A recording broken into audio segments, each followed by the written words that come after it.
Yo, yo, yo, yo, yo, yo, yo, yo, yo, yo, yo, yo, yo, yo, yo, yo, yo, yo. What's going on, people? It's your boy Jason Gooner, and you know what time it is. Tactical time, people. It's match day -1. So you know it's time for the tactical preview show, Jamaica versus Panama. Yes, we're gonna go through the predicted 11s, keys to victory. We're gonna listen to the press conference and react to it in real time as well, people. So tonight, people, you don't know the thing go.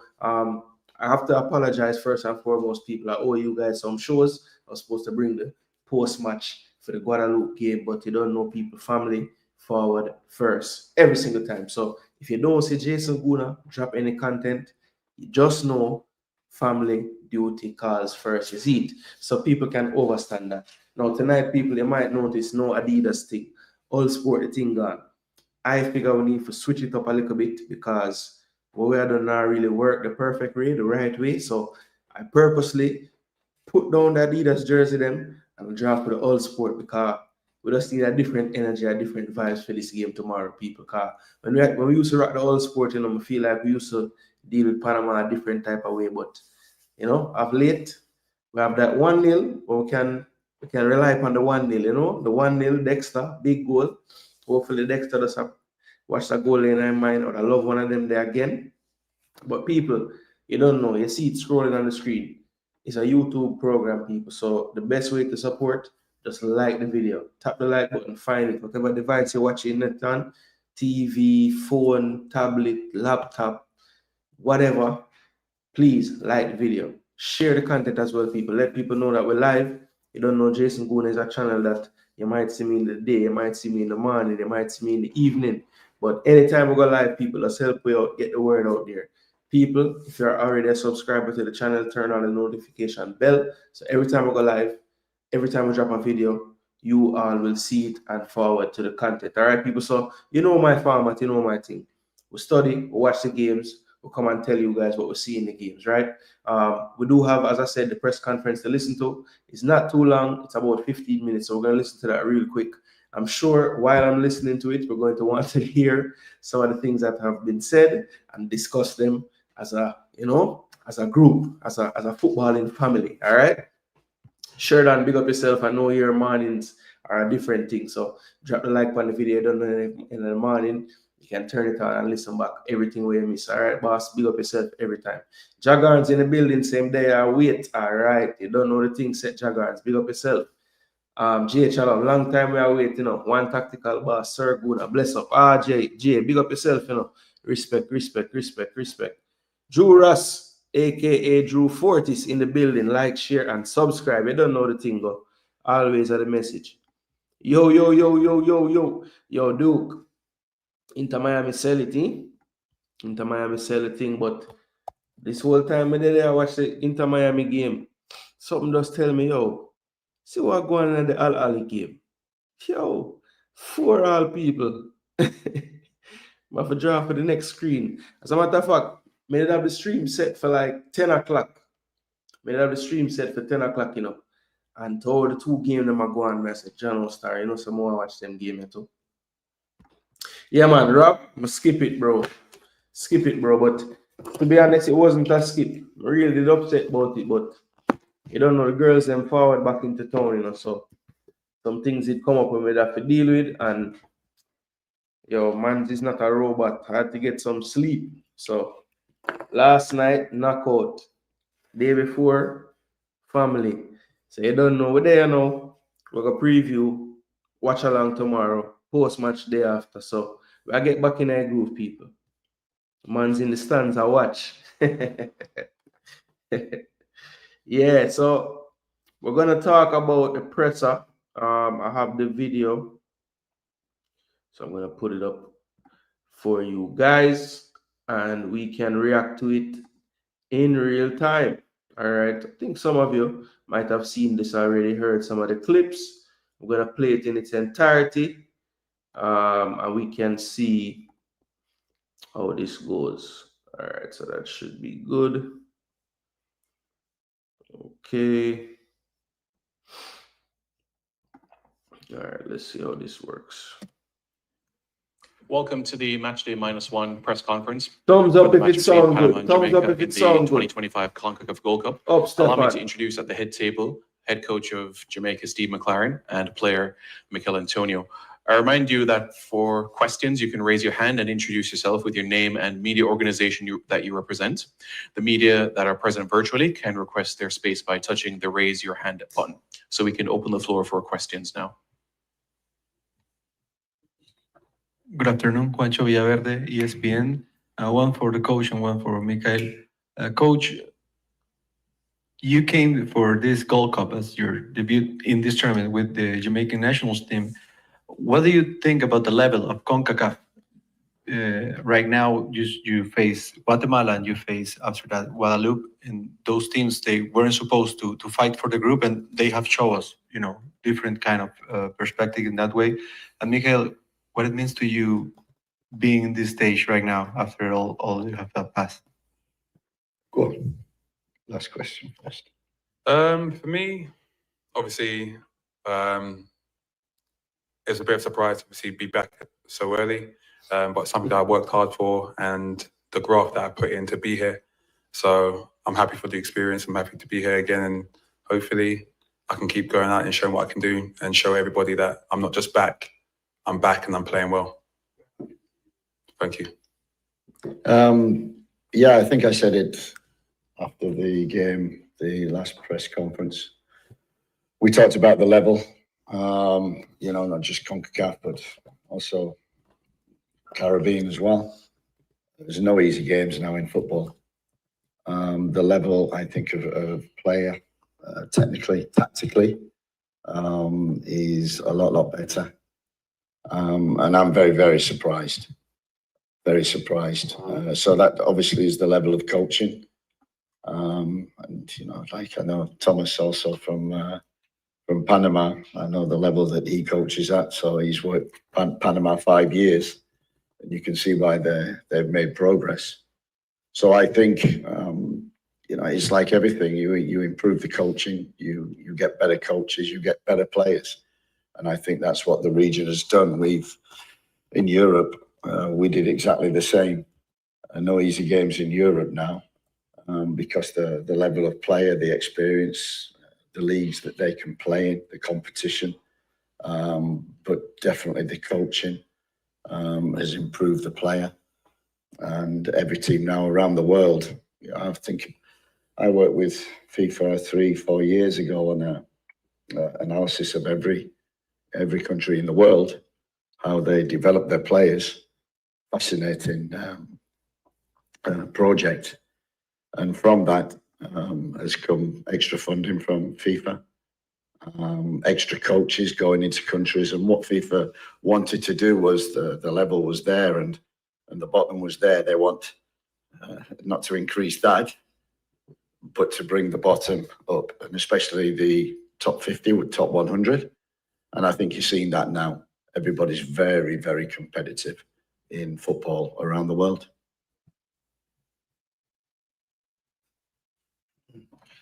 Mikhail, so tomorrow is essentially a must-win for the team to advance to the next round.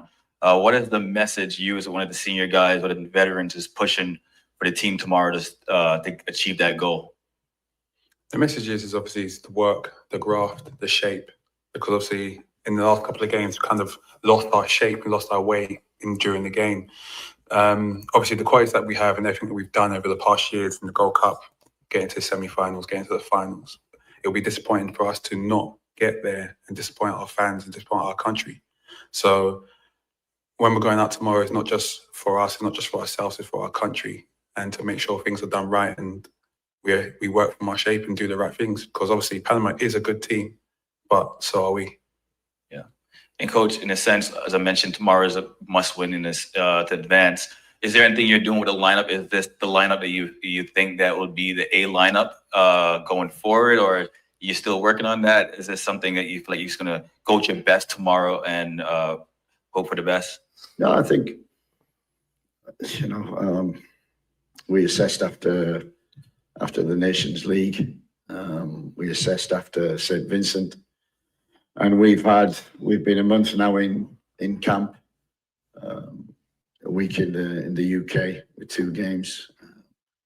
Another 8-10 days in Jamaica with 2 World Cup qualifiers, and already 2 games this. So we are searching for the right squad, the right set of players, the right processes to make sure that we win football matches. The ultimate goal is World Cup qualification. We've got 6 games of that coming up. This is a very important tournament in which we wanted to do well. We said that from the very beginning. And we come to a stage. I've been in tournaments before. It always comes to a stage where the third game is always, you must draw to go through, or you must win to go through, or you have to score so many goals to go through, and you have to relax. So we will wait and see. The main thing we're focusing on is beating Panama tomorrow. That's it. Hello, everyone. My name is Maria Isabel. I'm part of the creators for Gold Cup. And my question is, what has been the best part of this tournament so far? I think for me, actually taking part, I think the organisation has been very good, been well looked after, the travel, the training facilities, everybody in the hotel has been. So the organisation of the Gold Cup has been excellent for us. I've enjoyed the experience because I've not done a Gold Cup. I think Mikel may have done, so it's a great experience for me. But the biggest thing that I like is I like games. I like the squad together because we're building towards 6 massive games coming up. And so the more time that we've got spending with the players and working with the players, the better for me that I've got experience of them in this tournament, in good facilities, good pitches, and hopefully that experience and what we learn from this Gold Cup will take us forward in the World Cup qualifiers. This is definitely the best organisation since I've been here. Yeah. Since every time I've been in the Gold Cup, the facilities ain't been the best, hotels haven't been the best, but this year I feel like they've really stepped it up with everything they've done. We've got proper pitches, we've got proper hotels. So this year I'm really impressed with how everything's been run. We do have a couple of questions virtually. Let's start with Jason. Go ahead, Jason. Good afternoon. Good afternoon, Coach and Mikel. Jason Hall, Jason Gooner TV. Coach, I've made an observation of you coaching the team, and there have been times in the match when you decide to go and watch the game in the stands. My question to you about that is, how is your communication with the rest of your technical staff when you're up there? And just speak to some of the advantages that you see for going up there. And Mikel, for you, first and foremost, I just want to say congrats for making it back onto the pitch. I've been following your rehab and everything. It's amazing what you've been able to do. I just want to ask you mentally, how important was it for you to get out there in that first game and make a couple sprints, change direction, get challenged? And how has your body really responded to those things? When I get food, when I get paid. No, it was very important for me, to be fair. The very first game, actually in just preparing for it, getting on the coach, on the way to the game, I felt a bit lost. I felt a bit nervous. It was like the very first time playing football again. Obviously after the experience that I've been through. So even when I was in the changing rooms, I kind of just walking around, a couple of boys said, "Mike, you're right." And I was kind of zoned out. But obviously when the opportunity came to me, I got to go on the pitch. Yeah, the first sprint, the first touch, obviously the challenges I've been used to because I've been training for quite a bit, kind of just got me back into it. And I was just it was like muscle memory. I got back to used to it, just body was ready for it. And I was excited. So the adrenaline's carried me through. And since then, obviously, after the games, you get a bit stiff and you go warm up and make sure you look after the body right. And that's what I've been doing. So each game I'm there, ready, raring to go and wait for an opportunity to come again. All right, people, man, I'll pause it right this up because I want to hear exactly what I asked the man. If we never hear properly, basically I just asked him about going in the stands to coach. You know, I asked him specifically what does he see as the advantages of doing that, and also how is the communication with the rest of his technical staff when he's up in the stands. Because I would think, that, you know, based on him going up and coming back down and going up and coming back down, he really wants to stay in the stands, but needs to communicate. So I'm just thinking to myself when I see that happening, can't he have something to talk to the people on the bench?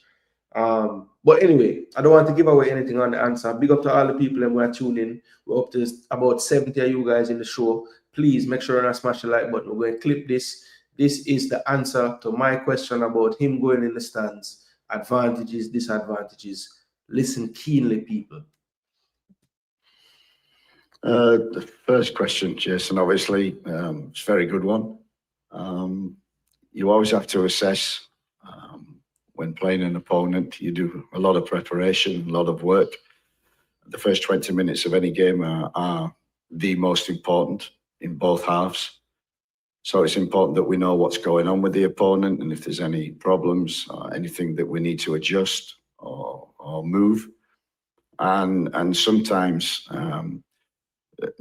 generally, I'm used to having some analyst up in the stand and communication through headphones that you can communicate, and they generally tell you what's going on the first 20 minutes. We were very fortunate in the UK because we had tablets on the bench. And I see the USA with about 3 or 4 tablets on the bench, so I'm a little jealous. All right, so hold on the people. Hold on. I have to pause it. As a matter of fact, this coming like a tune. When you play a tune, and it's a tune where, you know, the crowd I say, yo, what that? It's like I forgot wheel up the man answer people. Listen keenly. Listen to everything the man say in that part, yeah. Generally, I'm used to having some analyst up in the stand and communication through headphones that you can communicate, and they generally tell you what's going on the first 20 minutes. We were very fortunate in the UK because we had tablets on the bench. And I see the USA with about 3 or 4 tablets on the bench, so I'm a little jealous. But I see tablets, and we used to use them on the bench, where you can actually see the game in real time at an angle from above and see what's happening tactically. So it's just gathering information, and information then is power in which you can change things, or things are going well, or certain things just need tweaking. So it's I found the best solution, I used to do it a lot, was first 20 minutes to sitting in the stand, and then I could come down and communicate with the team or the coaches and get 1 or 2 opinions. Unfortunately, that hasn't worked because that's cost me money. I learned this morning. So I'm not allowed to do that. So it's just getting a bird's eye view above what's happening on the field, putting some kind of logic to it and any changes needed. So I could do with communication, I could do with tablets, but we haven't got them at the present moment. Hopefully, these are things that we need to acquire for the up and coming World Cup games. Birch. All right, so there you have it, people. There you have it. So I asked him about, you know, why he's doing that. So he basically said, you know, the first 20 minutes of both halves to him are the most important part of the game to really see the structure of the game, tactically what teams are doing. And, you know, the first time somebody brought up to me personally what I thought about him going up in the stands, my first initial thought was, well, clearly he doesn't quite trust those who are tasked with doing this, because I would think that the analysts that are on the staff, right? The analysts that are on the staff basically are already up in that vantage point. So I'm thinking, okay, maybe he doesn't want to quite wait until halftime, because I would think at halftime they would go to the analyst and say, hey, what you seeing up there? what you're seeing up there. But I guess he doesn't want to wait till then, because in his mind, he's saying that the first 20 minutes are the most important. Now, he mentioned as well, which I thought some people might have he kind of slipped it in there, saying in the Unity Cup in England, he had these tablets. So my question is, were the tablets provided by like the stadium, like Brentford GTEC Stadium just come with tablets on the benches, they just have a tablet there?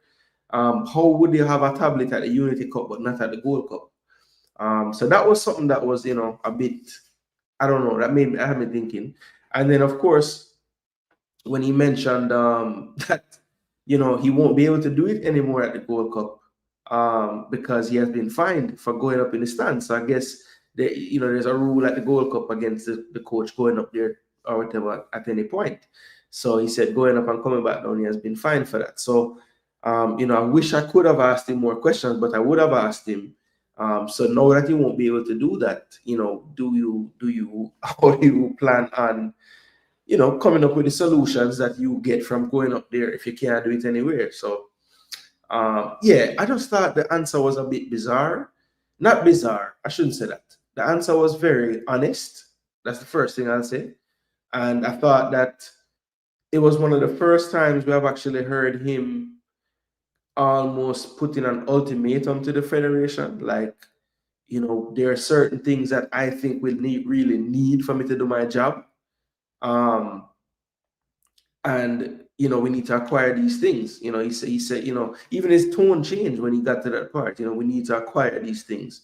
So, I thought that he was very honest. And I will appreciate the honesty, because he basically said why he does what he does.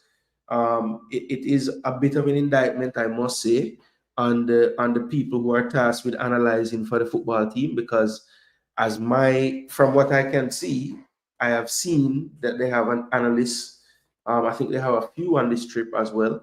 So I don't know exactly where they would be watching the game from, but I would assume that it would be from a higher angle, because typically, tactically, you want, if you've ever seen a broadcast, or sometimes you might be watching a sporting event and they have different cameras you can pick. When you pick tactical, it's usually the highest view. Right? So, yeah, that's quite interesting to me. I thought this answer right here was eye-opening, to say the least. It's not, I don't think what he's asking for is so out of reality for the Jamaica Football Federation in terms of tablets. So let's see how seriously they take his plea for this. But it's the first time I can say honestly. So who are the JFF analysts that are there? Now, I know there's a young man named Chin. I want to say his first name is Kyle, but I might be wrong. And his last name might not even be Chin, but I think his name is Kyle. And then apparently there is another one who I believe is employed to Mount Pleasant. I don't know if you guys saw, but the JPL had some shorts and some reels, in collaboration with the playoffs. And it might not even have been a JPL video. I believe it was actually a Mount Pleasant Football Academy video. And they were talking about the analysis and data they were collecting during the game, the finals of the JPL. And I think the young man who was talking in that video, I'm pretty sure he's now there as another analyst to kind of help out in that realm. So, yeah, it's he's saying the tablets will help. So maybe that would mean that he does indeed trust those people, but there's no way for them to communicate what they're seeing in real time, which means he's going up there to see his own thing to make those judgments. So it's quite interesting, people, and I think it's something that really makes you wonder. Like, I've always said, yes, in terms of the financial playing field, Jamaica is behind the 8 ball, no question about it.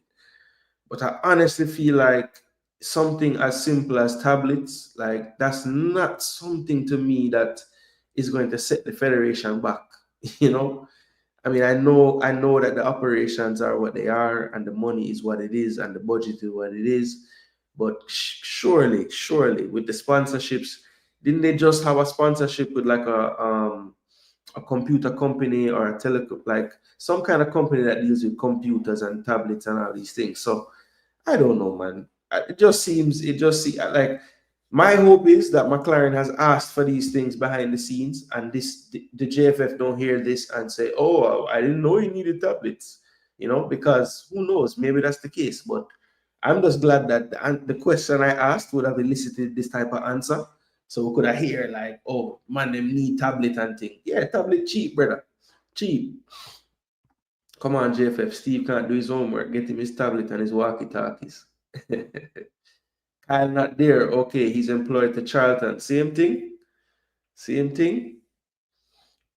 So I'm assuming then it's just the one guy then from that would have came from Mount Pleasant to maybe the coach don't really quite know just yet. I don't know. I don't want to speculate on that situation, but yeah, as far as I know, he's the only one then if Kyle's not there, as far as I know.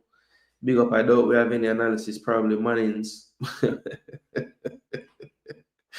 But we're in the States. It's better to get the tablets there. Yeah, look, TD. The man them who there where they Austin, the man them who there Texas, just drop some tablet after the team, man. Same time. And see if it can help them. Yeah, man, the match tonight were crazy, man. Speak up yourself. Steve can't trust those analysts. The man need the tablets. Yeah.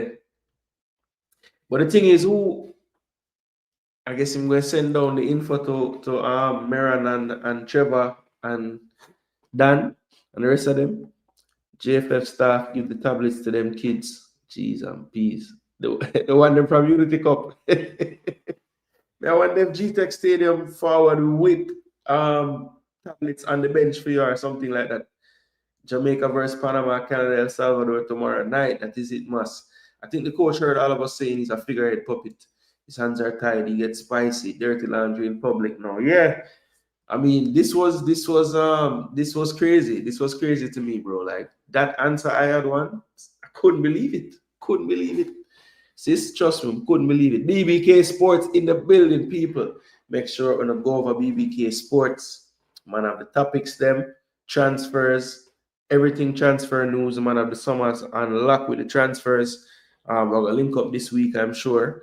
I will definitely want to do some more content with BBK. So make sure to show some support over there as well, people. BBK Sports, a fellow gunner, but to be honest, him blaze way more fire about the gunners than me. I am coming to believe that I am too nice about everything with the gunners, but that's another topic for another day. I don't know. TD, exactly. It's cheaper to get the tablets right now, given they're in the USA. Exactly. Yeah, the hope is them just go straight to the store after the press conference and just get the tablet them. Not just tablet, he needs ways to communicate.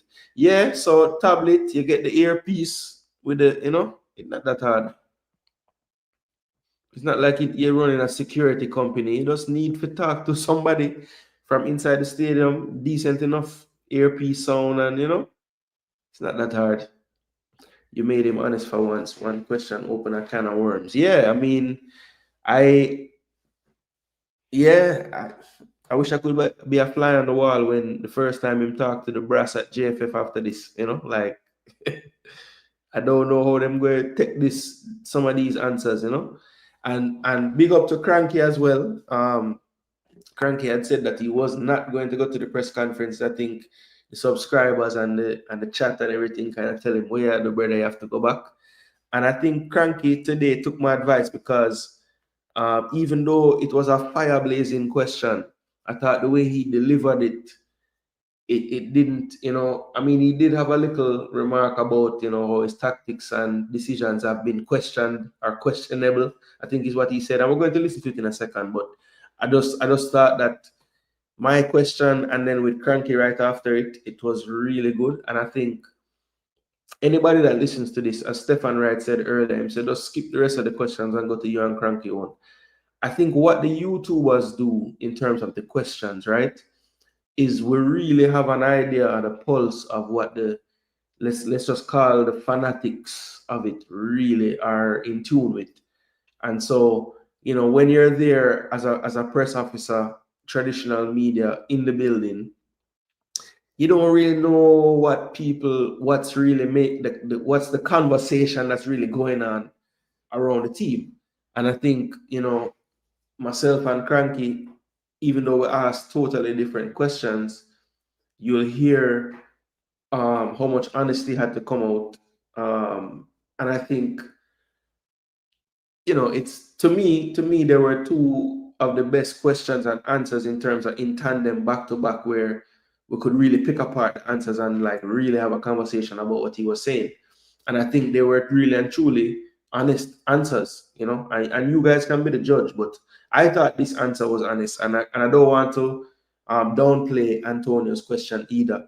I basically asked him, what was it like that first game, when you had to do that first sprint that changed the direction the first time you got tackled or challenged.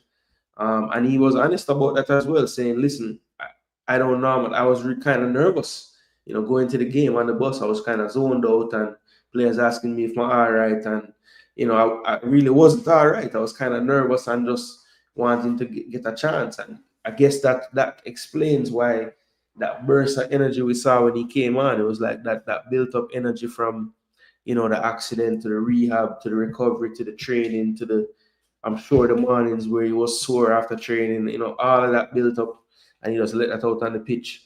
How much does he really have to give right now? I think that's still debatable, honestly. I think there's still movements and actions that you see him do that you can tell it's not quite natural yet for him. So, I think the coach, he put him in the team, he selected him. So, he has to deal with that decision now of, I can't really look at him like the Mikel that I know or the Mikel that I'm used to, right? Because it's clear that he can't really give you all of that. Now, can he give you a little spell of time where he's effective? Yes, I think he can. But, I don't know if he's quite ready to be starting personally. I don't know how you guys feel about that. I'll scroll down and hopefully you guys answer that portion of it. But Steve McClaren basically saying that they need tablets and headphones and ways to communicate, because he does like to communicate with that eye in the sky, that bird's eye view, and he wants to see the game from that point of view. So if we could get the information to him, literally it's as simple as how I do this tactical thing on this show.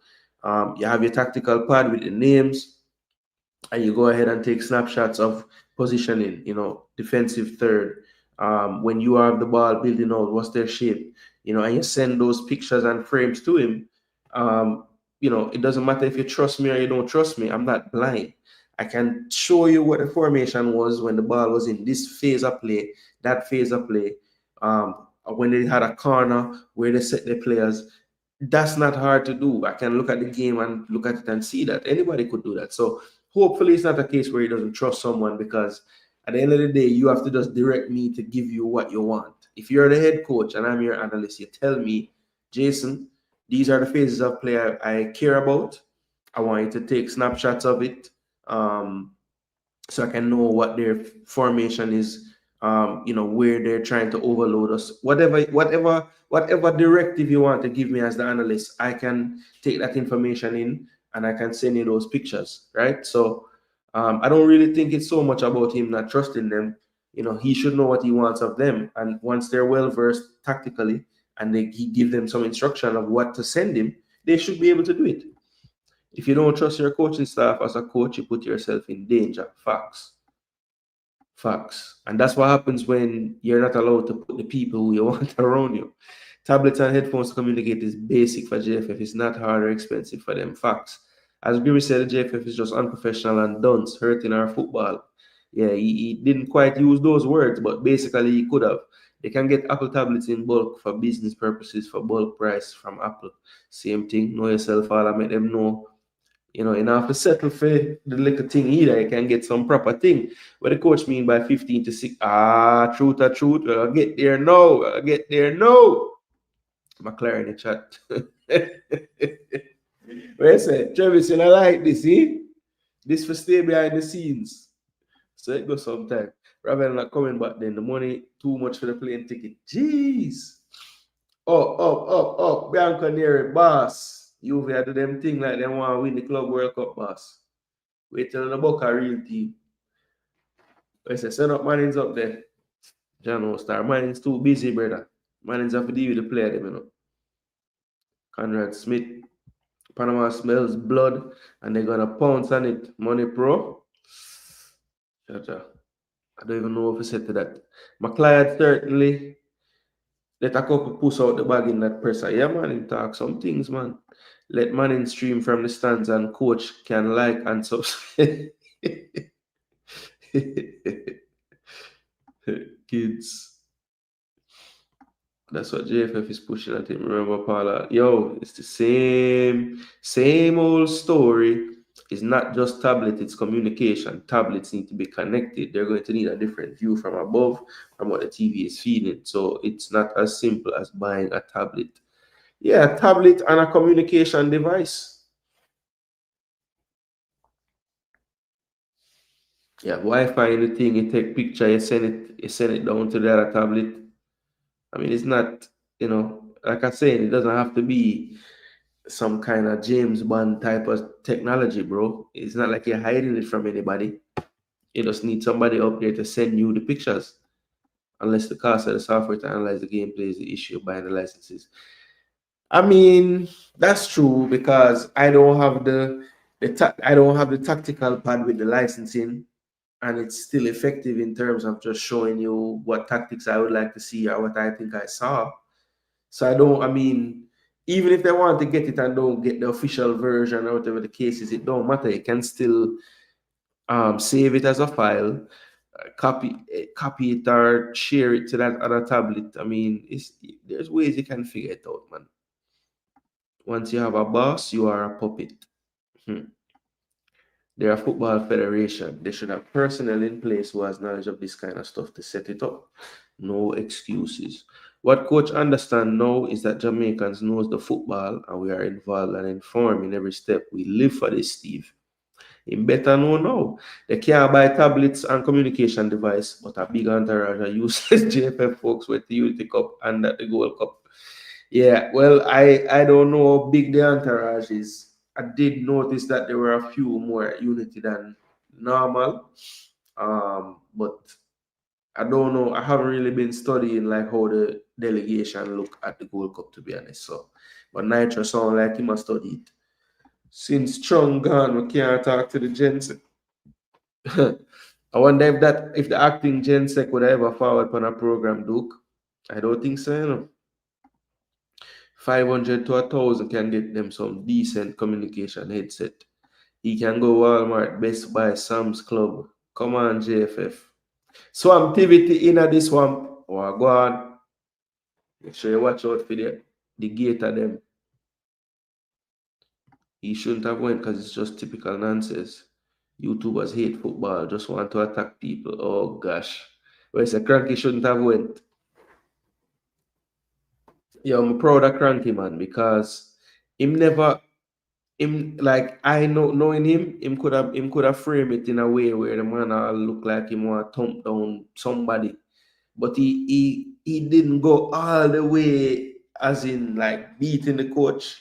He just asked it directly and frankly, and could tell him was kind of whatever, but trust me, Cranky sometimes would have gone even further than that. So I applaud him for keeping it as journalistic as possible. You two did a great job. I appreciate it. Start a GoFundMe for the 2 tablets for the coach. Your questions made absolute sense. Yes, both questions were excellent and are what I find memorable from the press conference. Yeah, I thought Antonio's answer was a good one. Would love for the coach to rock up the team tomorrow, play Antonio to bully them. All right, looks like we reached to the point where the people are talking about Cranky question as well. So let me play this part.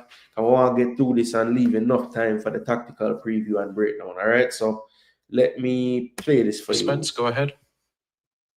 This is Cranky from Cranky Life. Coach, several of your selections and tactical decisions have raised questions about whether performances and merit are truly driving your choices or if there's more of an emphasis on maintaining a so-called balance in the squad. Can you explain the specific criteria you utilize to assess players for starting roles? particularly in the case of like a Tyrese Campbell, who's been consistently performing at club level, but has been overlooked in favor of players at the same club with limited club minutes or inconsistent national team performances? Is there a transparent merit-based system in place? How does that apply in cases like Tyrese non-selection? Yo, so Antonio, I went up when him say a player at the same club, and him kind of him say, "Oh, what I've been thinking actually." Let's see how the coach answers this one. So let's hear the answer, people. I think you might be comparing Tyrese with Kaheem Dixon. Would that be correct? Yeah. Yeah, you're absolutely right. I think, you know, we've been with the team a month, with the squad. We've been watching a lot of players, getting recruitment in place, the likes of Mothersill we brought in, and Tyrese Campbell, who we brought in for experience. Kaheem Dixon, in that instance, is someone we've known from the very beginning. Got a great move to Charlton. We followed his progress there, speak to the manager regular about his progress. And he comes into the camps. He's a terrific trainer. And actually in the Unity Cup, Tyrese Campbell wasn't a part of that, Mothersill was, but we established Kaheem. We give him an opportunity, the same with Cephas, who's also not been a regular. And in the Unity Cup, they were absolutely excellent. The performances of Kaheem and Cephas were outstanding. And we want to do well in this competition. We have Damari Gray also, who can play on the left and plays on the left-hand side. And we've come to the Gold Cup wanting to win football matches, not to experiment and not to, Tyrese has come along as a newcomer. I think he got his citizenship a week before the World Cup qualifiers. What's the relevance? And what is the relevance? We've had an opportunity to see him in training. Unfortunately, because of the first result, we haven't had an opportunity. It's put a bit of pressure on winning football matches to progress.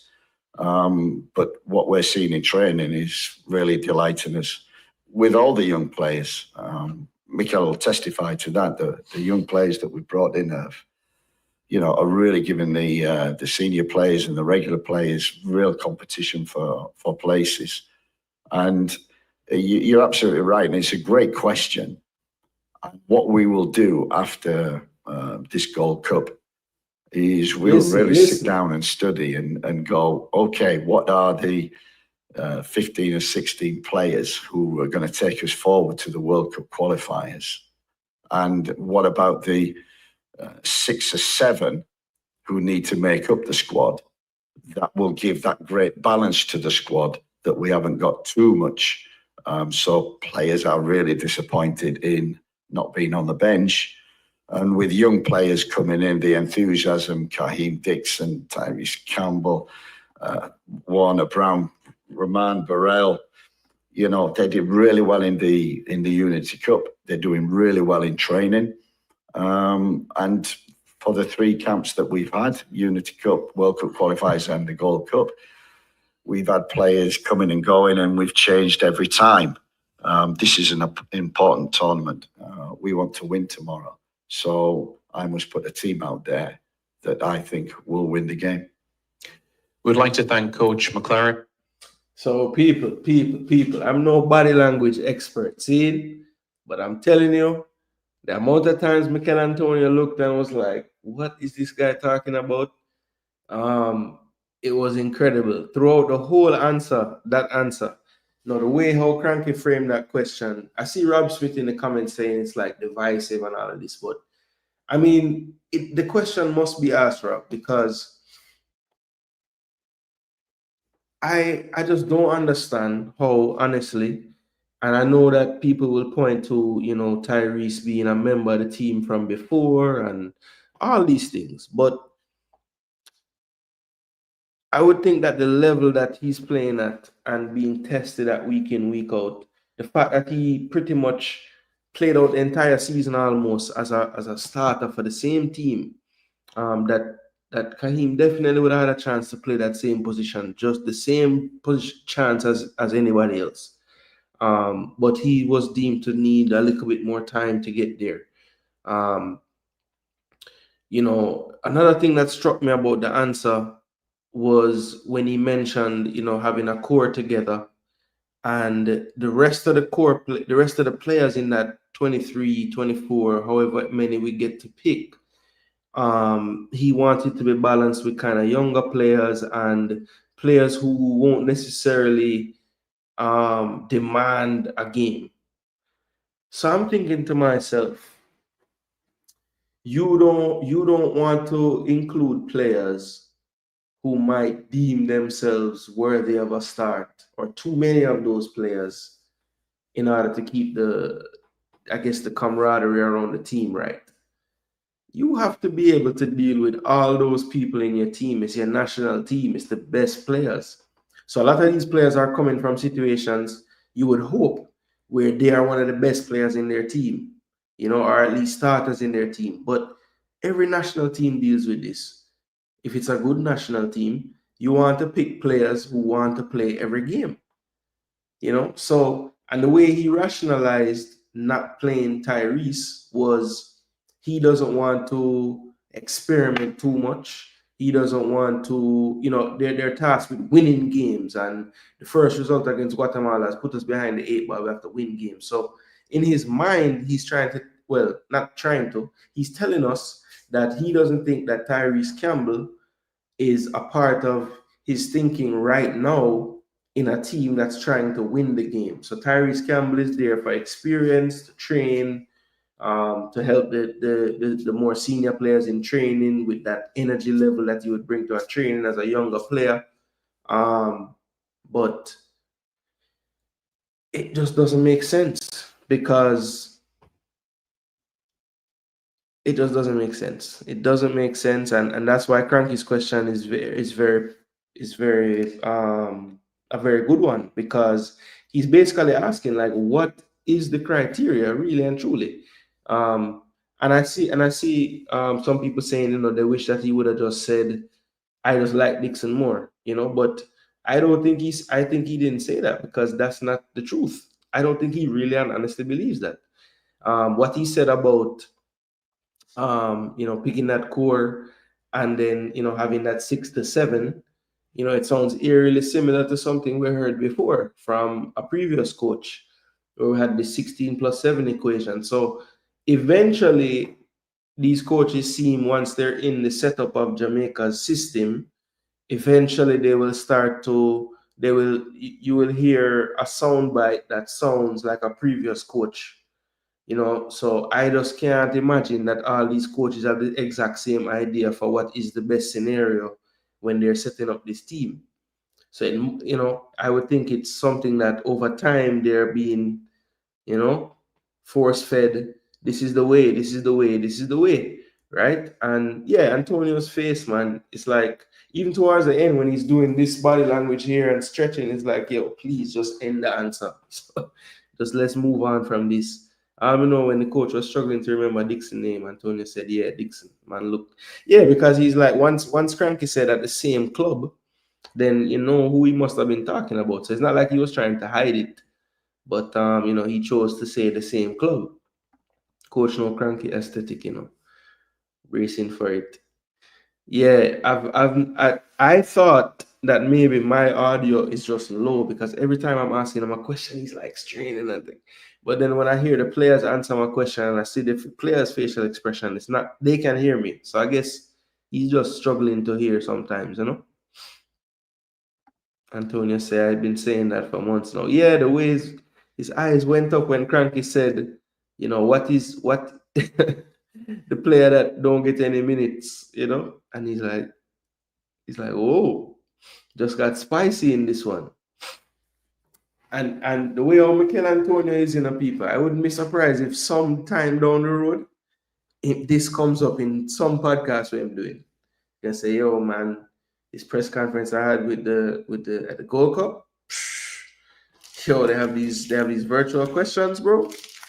These two YouTubers, bro. Especially one. This guy's question had McClaren stuck. Shook blood. McClaren at it again. Anderson play at same two club, him guilty. Coach fool your F. Another innocent, another say a damn thing because he shouldn't be playing over Campbell. Yeah, another I can't say a damn thing because he shouldn't be playing over Campbell. Yeah. Anderson's play at the same club too. Antonio looked like he heard McClaren farting. Question gave him belly. Why you always lying for real? Big Jude. Just look at Antonio's facial expression and says the coach is lying and the team tries to be influenced by outside. But trust me, look when he says balance. Yeah, man, balance. I use balance a lot when I talk about football and tactics, but not the type of balance them talking about, I don't like how the coach said he's trying to win games, so that's why I'm playing Dixon, so he playing Campbell can't win games. Yeah, I mean, I don't know how that really covers Campbell in glory right there because he's basically saying we have to be up 3-0 against Guatemala for me to play him. Look, I mean, it's the obvious, I was waiting for somebody in the comment section to say it because to me, that was a bigger gamble than playing Tyrese Campbell, playing busy in the midfield. But the man them don't care that Antonio is playing over Campbell because it's 1-for-1. Them don't care who.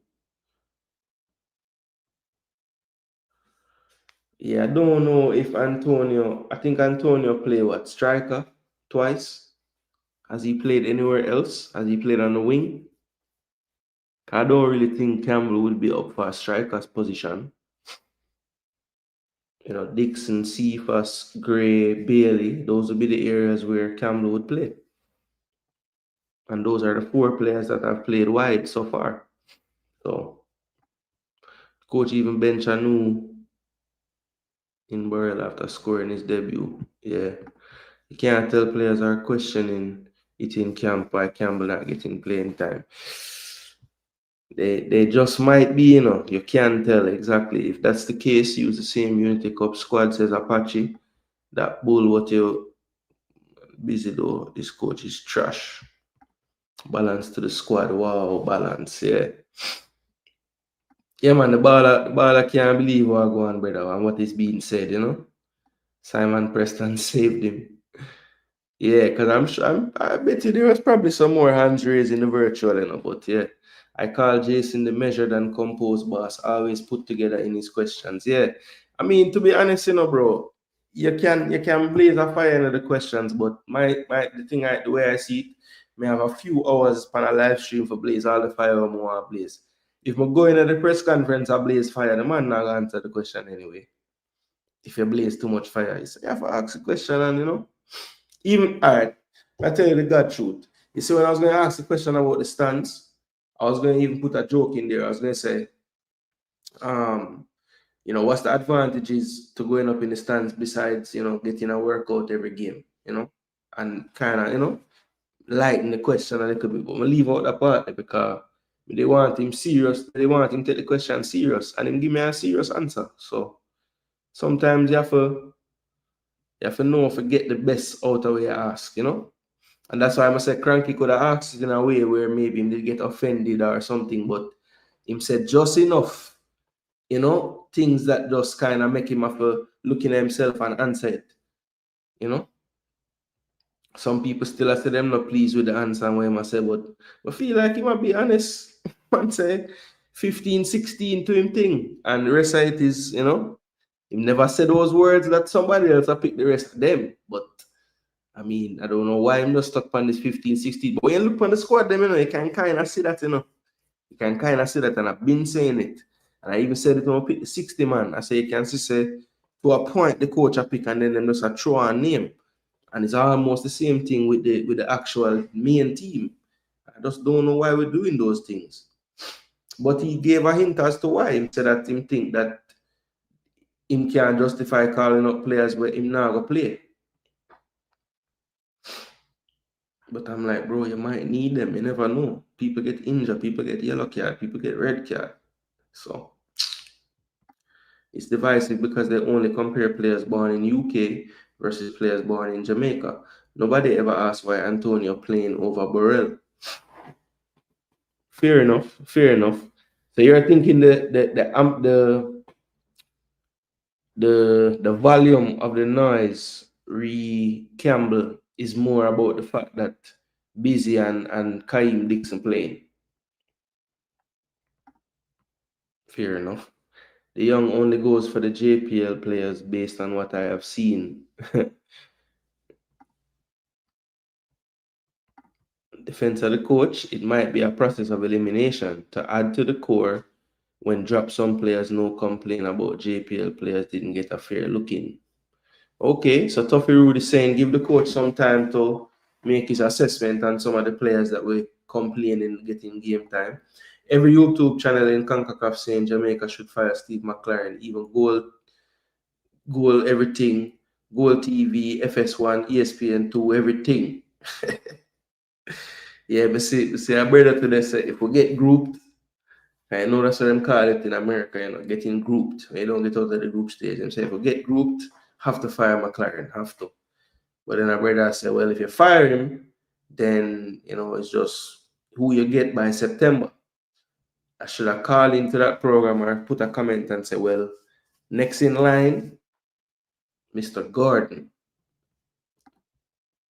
And if Mr. Gordon now get it, then I Mr. Speed.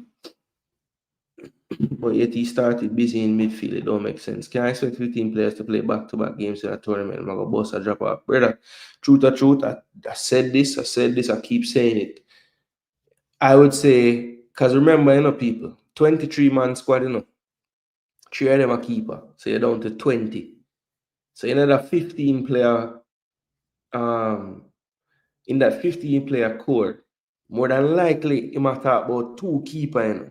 So that means a 13 outfield player you might talk about as him core, you know. So that means 3 subs every game is a part of your core, and then 2 of your other subs going to be some balance man, as we call them balance man. So them balance man they have to go play, you know, because you want to make a sub them, right? And how much time I tell you, I always a beat coach about not subbing, not making sub, taking too long. And a lot of the time to me, it look like the coach just not trust all the sub them. That's why he don't make no sub. And it's because of this foolishness about core and balance. Just have a look again at Antonio's face and see the look of disgust and disgrace on the coach line as he lost the dressing room trust. That's question mess him up. How is it divisive, Rob Smith? We are questioning both wingers were from Charlton, not on the basis of UK born and one Jamaican. It's quota system. Yeah, it's a balanced system, you know. They have realized that the quota word is a bad word. So they have, you know, implemented something new, and it's the balance now. You see it to Jason. Yeah, man, see it, man. It's Tyrese answers wild. Why call him to one bench? Yeah, it's like, okay, I feel like Tyrese is young enough and he'll understand not playing. So he's a player I would call to rubber bench. But it makes sense because I had one. When the squad was picked, you know, I was always saying to myself, why you need so many wingers though? Because this whole busy as a midfielder thing, but it looked like they had a strategy with the busy as a midfielder thing because see him play midfield. And they're like, well, if we put him in midfield, we don't really have many midfielders, so he'll have to get a game, you know? But I don't know, Brendan. I saw the amount of wingers and I'm saying, this is too many wingers. Like, what's the point? One of them is just like a wasted person. You're not going to play 5 wingers at, you know, I mean, at any given time, you might have 3 wingers on the pitch, but you're never going to have more than 3, probably. And you took 5. So it's not, you know, you're not playing this 3-winger system. So why you need so many wingers? One UK born, one is Jamaica. Yeah, man, we know what I mean. You can lose games, it happens. It's how the team is playing, which is concerning. The team has no style, structure, or passion.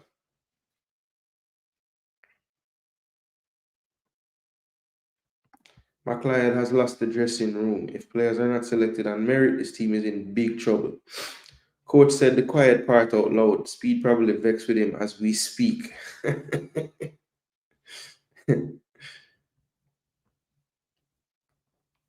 It's divisive because you guys only compare players born in Jamaica versus players born in UK. You have a player sitting on the screen using the national team to get fit. So if you have burn out Antonio, yeah, I don't know why Borrell not playing. I think it's Warner Brown why Borrell not playing.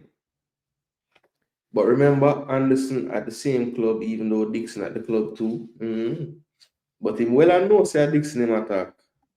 Coach them reading from the same script. They probably get it when they sign contract. At some point, them get it, man. Take it from me. While during the watch along and I heard Bailey's post match, the coach is losing the dressing room. Yeah. And you sent me the clip and I've watched it a few times.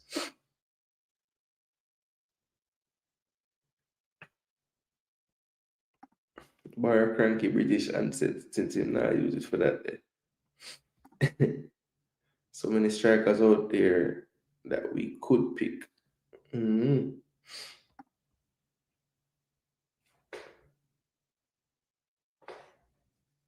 See, Burrell, man, I haven't played in a year, but he was born in England, so he gets a pass. I don't know what I'm talking about. The whole space did basically agree Carl Antonio was madness, especially after what Steve said about Bowser. But I guess J. Ross him want like why him I wonder why me or Cranky never asks Antonio like when him dead it. Like, yo, brother, what you doing a team big man, fit, I don't know for that Rob want. I guess the entire space don't agree on anything. It's the same players and same question when we lose. You're not asking why we're bringing him when we are down 1-0. Cephas is not on Campbell level. Jamaica football is criminal. One agent McClaren, the man don't want to cap you Englishmen. He feeling the heat though. Yeah, man. TC a winger, Antonio is a striker. The reason why Antonio gets a pass is because of his track record. Don't you realize the man came back from an accident, but the man's first game was good. Coach just Dixon over Campbell. I don't think he knows enough of Campbell as yet. All right, so truth just says familiarity at this point, which is what he said. Him say he's been there.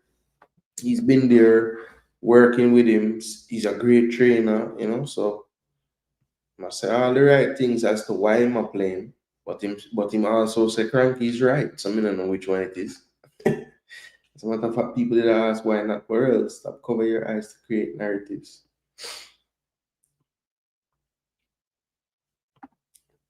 Antonio even almost scored. Cephas ever passed the ball and he did not look out of place. That's why no one in the spaces. Antonio probably start tomorrow.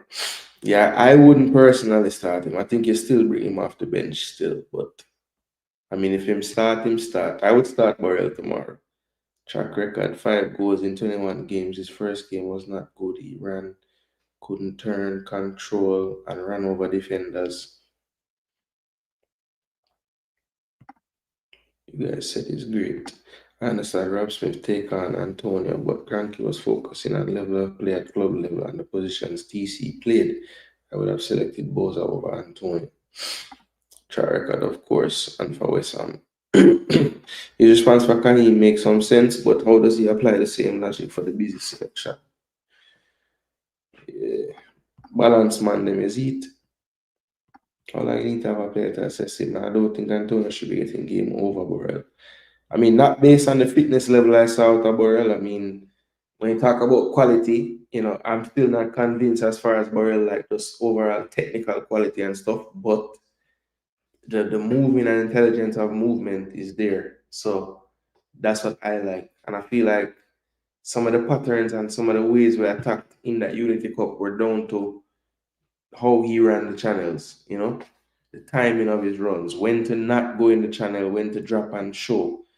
Those little decisions, I think he's a little better at that for sure than Warner Brown, And I just feel like he has the physicality and the athleticism and the fitness right now to lead the line from the start of the game. And then you make your choice off the bench, You bring on Antonio or you bring on Warner. Because Antonio ain't 100 people. Let's not act like the man is just gonna go out there and just do miracles, But He has enough know-how, enough guile. I mean, he was in position to score a goal, as people say, but he just never get the ball. Balance is to quota as Urban is to black. That hurt Busy more than it helped him, for real. All the money the president and other who went on this trip used could have bought the coach's tablet. You see it. Mr. L, big up 4 strikers too. Exactly, because we're not even talking about Romario and him there train as well. Right? Romario might start tomorrow, you stay there. Might as well he had called Mothersill. Let us see how he looks in midfield. Mothersill playing where Busy played in the last game. Trust me, would have better. Bare wings, we need a Red Bull sponsorship, is it? I Mr. Ricketts on vacation with the damn team for 1 month now, traveling. I guess there's no work in JFF office for him to do. Dennis Strong said it best, people coming to work 12 o'clock lunchtime, is it? Yeah, man, them a tour, man. How do you explain Burrell ending up on the bench after scoring on his debut? Burrell minutes went to Antonio. Jamaica don't make the World Cup and get group in the Gold Cup. Speed need to go and serious question need to ask. Well, boy, I mean, I know that I'll go now. Antonio plays tomorrow. You need someone to hold up the ball. That's why I say don't surprise if you don't see Romario, because that's pretty much his best attribute is holding up the ball, you know. So you might go for that for real. Call a friend Cranky and make 2 questions since you can't ask 2 questions by yourself, don't it? Well, as long as Cranky did it, you're not supposed to get 2 decent questions, you know. I think the coach will start 2 number 9 tomorrow. I've been hearing a lot of people say this in a tycoon, and I just wonder if tomorrow is the day, because him just don't tell him not in the experimenting, you know. So I think he's going to change up in formation or not like that. But I mean, maybe him do it still, but I don't think so. I live in the UK and the coach is a laughing stock here, seen as the worst ever coach. Anybody hire him should fire him. He doesn't have a good rep over there for real, man. Players them not good enough for me. So many coach change and it's the same way them a play. All right, DJ Jigsy hype. Man said no matter who we bring in, the player them not good. Exactly what Truta said. It can be as simple as I know Dixon, so I trust him more. Not to these men, it has to be controversial. Okay. Yeah, so we are reading to it too far. Well, some people just reason on a deeper level in there. You can't want to shallow up them thing. The players them need to step up them game and start playing lame. From what you saw in the window, which of the number 9 performances against the better teams that you impressed with the most? All right, so let's break it down, right? The better teams. So who have we played? We played Nigeria, who, to be fair, they made a few little changes on the defense, but they had enough there to say, okay, it's a good level defense.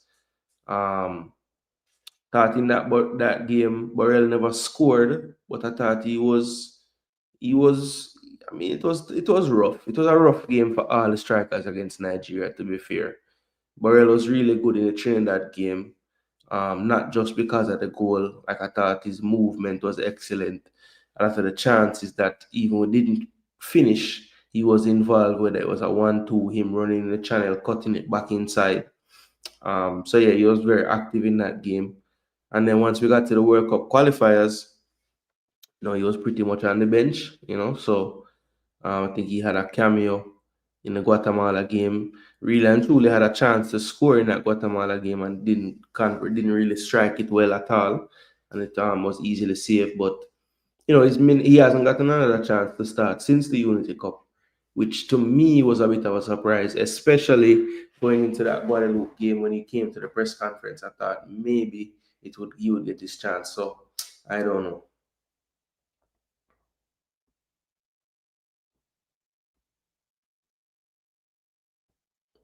Far-fetched, but you realize when playing non-selfish would make sense. The weight of the team should be balanced on every player's shoulder, coach. Absolutely.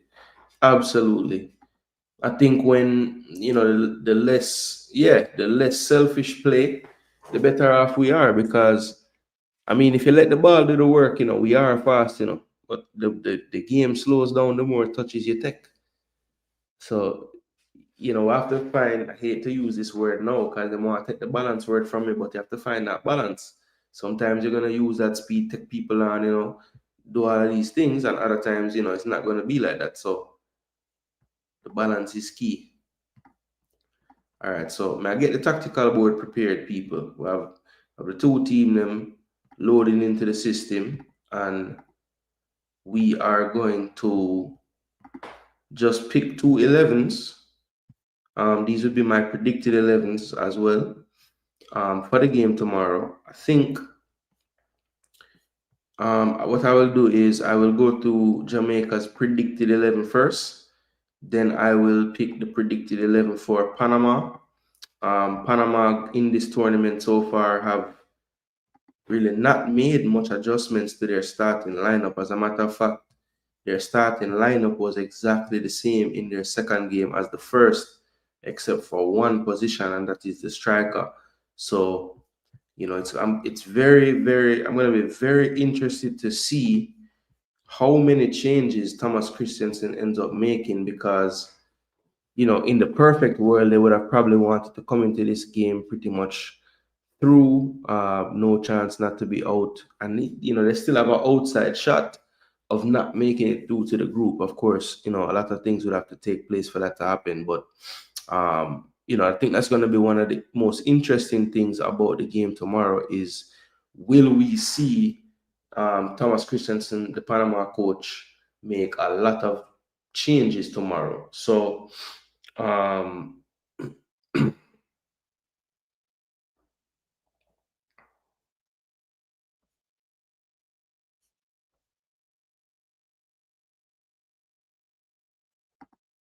the World Cup qualifiers and the Gold Cup, though.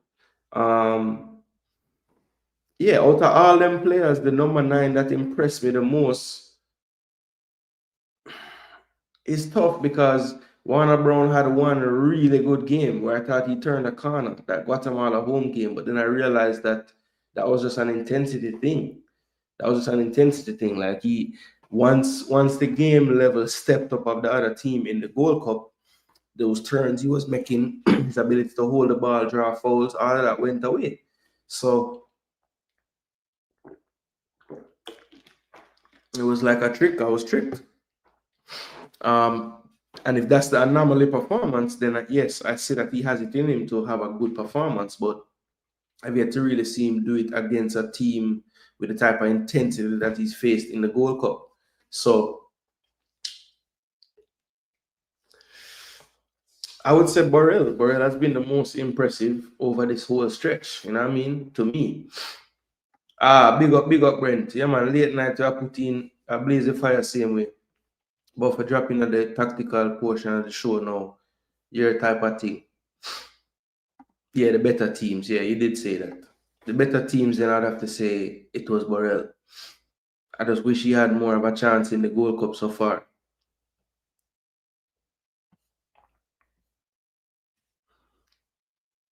All right, so let me go to the tactical screen now.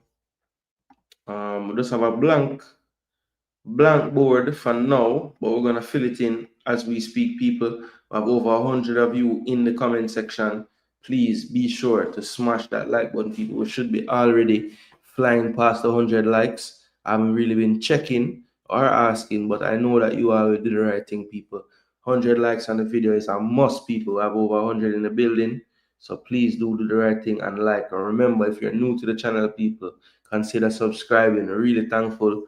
I had a big jump in subscribers the last month or so. I want to keep that momentum going. We're not too far from 2K, people, so yeah, we want to get there quick and fast. Yeah, because I think this channel is worthy of 2K subscribers at this point, you know, putting in the work. So yeah, man, get us to that level, people. It's greatly appreciated, though. And we do appreciate all the people that keep on tuning in and being so active in the comment section, and just make the show flow, make it really nice. So we greatly appreciate the support, people. So listen, now we're reaching on my part of the segment now. This is the tactical show. T got no disrespect earlier, he didn't want the link, but part of the reason why I never want the link, we just want to have the conversation, get to the tactics, and make sure we can run out with something on the paper that you can say, Jason Gooner did tell me this. I'm see it happening in the game. All right. So first and foremost, I'm going to try to predict the starting 11 for Jamaica. Now, to me, this is kind of tough because we heard the coach, we know what we need a win, right? But I'm just wondering, like, the conditions at this tournament are tough, cooling breaks, all this stuff. We've seen a couple of places, the back line in particular, midfielders, they haven't really gotten a chance not to get a rest, right? I think Amari Bell has looked a bit leggy in parts of certain games. I thought last game, surprisingly, he almost grew into the game. So the longer the game went, the better off he did. When early in the game, I thought he looked a little bit off the pace, or a little bit, leggy. But he did get better. And I do think as well that one thing that we did notice is that for all the madness that Cephas does in the attacking third sometimes, he does actually give you a lot more work rate than Damari Gray on that left side, because that left side was really struggling. I think a huge part of it, to be honest, when I watched back the game, was Damari not quite getting enough attached to that play on that right-hand side when they did attack, and Bell was constantly, overloaded on that side in that first half. But I think, based on him getting the captaincy in the Unity Cup, I think that Bell has kind of established himself as the go-to at left back. So in a must-win game like this, I would be so surprised if Amari Bell didn't get the start again.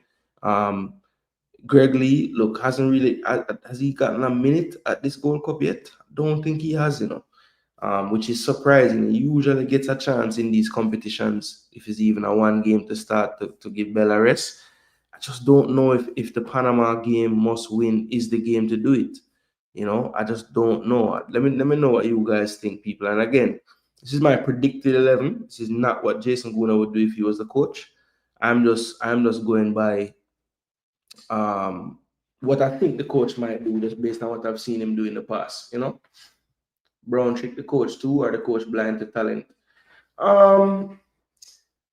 Look, I think at one point you had to give credence to the fact that he was scoring, right? Even if it's against this team, that team, whatever the case is. Strikers are very streaky players in general. So if a striker is scoring, it's very difficult to bench him. Now, I do feel like at times, if a striker goes on a great patch and he goes a few games where he doesn't score, the coach can fall into this thing where, all right, that next patch is around the corner. But at some point, you have to realize, all right, maybe that patch is just not there right now. Let me go somewhere else and try to see what's going on.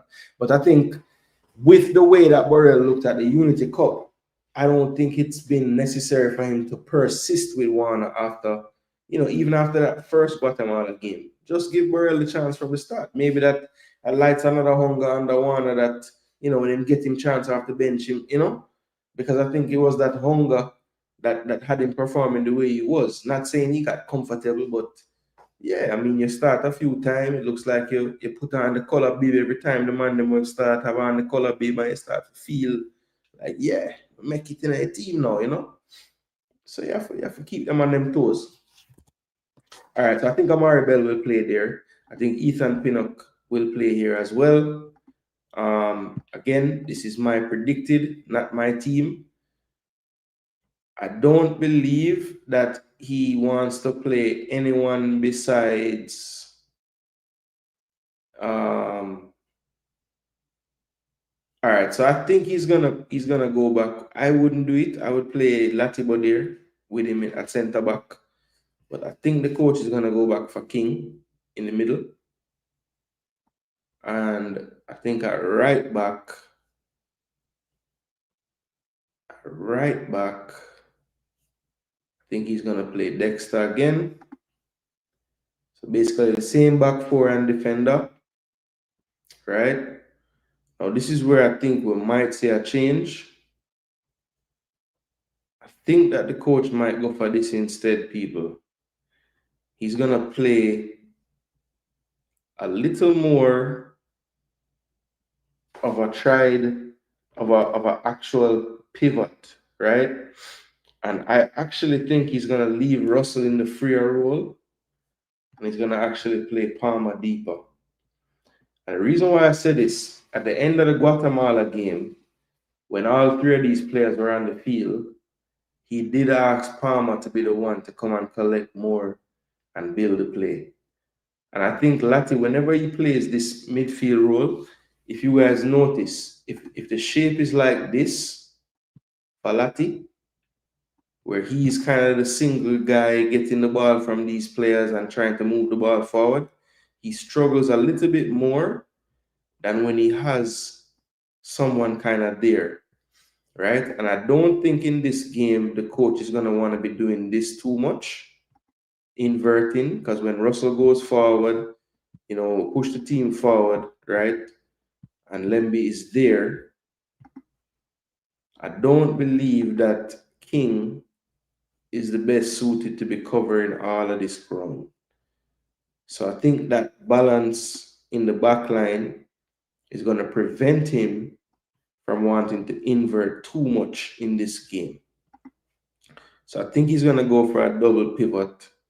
I know Palmer was suspended, but I think, you know, his performances in the Unity Cup, I believe that the coach is going to go back for him in that midfield. And of the two of these players, even though Russell is the taller player, some people say he tackles more or tackles better, I think the coach is still going to go for Casey deeper because he likes the idea of Casey's comfort on the ball, receiving, playing, combining, connecting, and hopefully driving us forward a bit as well.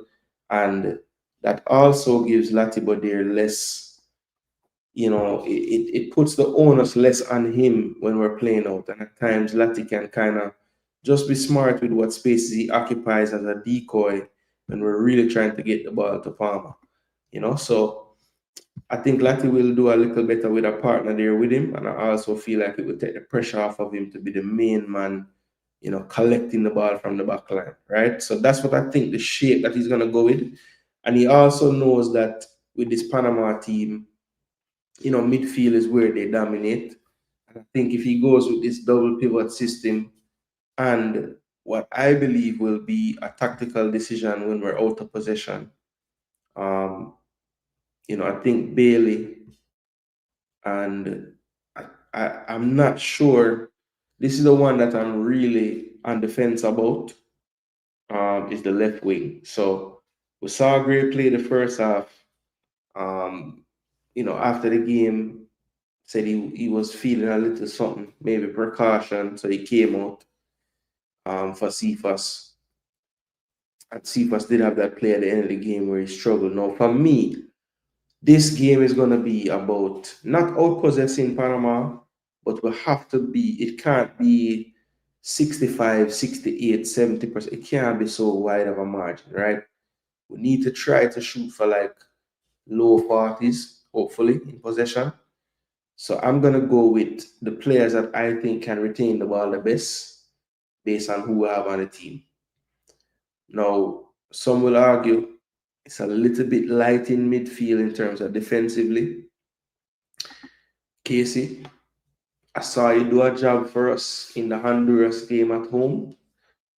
It wasn't the greatest performance for Jamaica, but that 0-0 game right there, I want you guys to look back at that game in particular. Don't think Casey Palmer defensively, that's his first instinct. Don't get me wrong, he's not a defender. But I do feel like Casey Palmer might be a little more motivated, seeing as how, you know, he had to not play the last game, right? I do think that Casey Palmer knows that the competition in midfield is heating up. And even in his cameo in the first game, the only thing I can say he was guilty of is trying too hard. And when have we ever said that Casey Palmer was trying too hard? So I feel like the competition for places, he realizes that, you know, the World Cup is around the corner. I really need to start performing. So with that being said, I feel like Palmer will give us a decision now. Some of you might say switch Palmer and Russell. I'm telling you people, Russell needs to be able to get into this box. I don't want to play Russell here just for him to be getting into the box, and then we have no coverage for Lati in the midfield when they press and get the ball from us and they start to go the other direction. Now, up front, predicted 11, you know, people, not mine. Predicted 11. I'm going to be totally honest with you. I honestly feel like I'm going to start Warner Brown again. I swear. So that's my predicted 11, you know, people. This is what I predict that Mr. McClaren will pick for tomorrow's game. All right, we'll see how far from the truth I am. I will have this on the screen tomorrow. When I turn on the stream, I will have the actual lineup. And we'll see how close I am to the lineup. And I'm going to do the same for Panama as well. But before I do that, let me just see what some people say in the comment section before we move on to Panama 11. Yeah, man, give it 100 likes, man.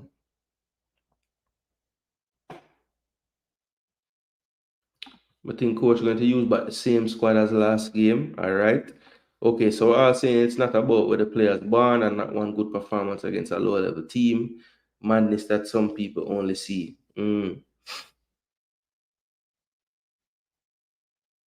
Cephas is at least a threat, says Zebev.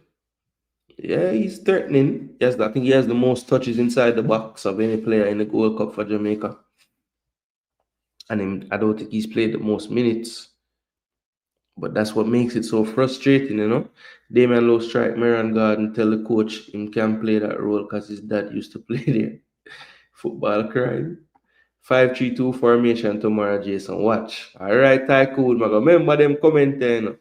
I'm forward tomorrow, man. Because I know he's a brother will pass through all I stream them. So when you pass through, that's the first thing I'm going to ask you. So how you see them come out, Tycoon? You see the whole 5-3-2, the whole Renesimo is or what? In Kingdom Trust. Yeah, man. I think they will start the same team from the last game. Madness. Yeah, I don't think so would it start again Busy? No, I don't think Busy gonna start back, I swear. I don't think so. Big up Jeremy Lee. I would stop Russell tomorrow and play Karai and Palmer in that deeper role. I don't need anyone running out the midfield tomorrow. Okay. You would sit Russell tomorrow, yeah. I'm still starting Cephas over Gray. Casey looks tough since Nigeria. He was guilty of not playing well. I think he'll start Brown too, not the choice I'd go with. Antonio get the start tomorrow. I don't know, determined. I don't know. I think him still know that, you know, to ask him to start is a bit much, I think. But I mean, who knows still? Who knows? We're gonna see still, but this is my guess. This is my guess, people. We're gonna see how close we get. I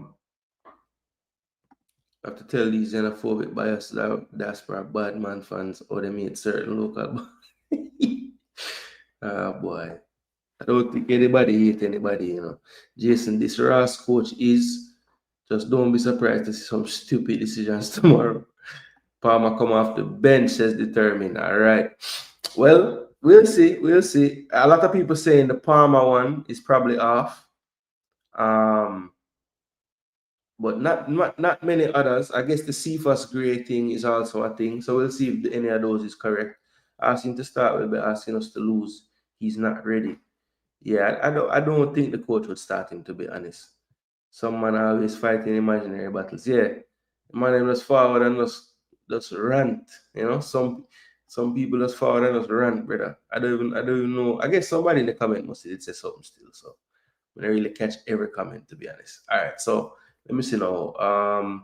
So let's go back to the tactical pod. Let's go back to the tactical pod, and now let's talk a little bit about Thomas Christiansen and Panama. So Thomas Christiansen and Panama, to me, I think probably a deadly striker away from being like right in the conversation. I think this tournament, what it has shown me so far, because a lot of people are saying, oh no, Karaskia, you know, they're gonna struggle without him and da. They still play the same way, people. They still play the same way, like if Karaskia is playing. So there must be something in the system already set up that's causing this, right? And you have to give credit where credit's due. Now, as I said, people, the starting lineup for Costa Rica has been the same in every game. So what I want to do is just show you guys the starting 11 that we saw in the last fixture, right? And this starting 11 would include the players that obviously, are in the coach's mind, the top players right now in the team, right? So Fidel Escobar,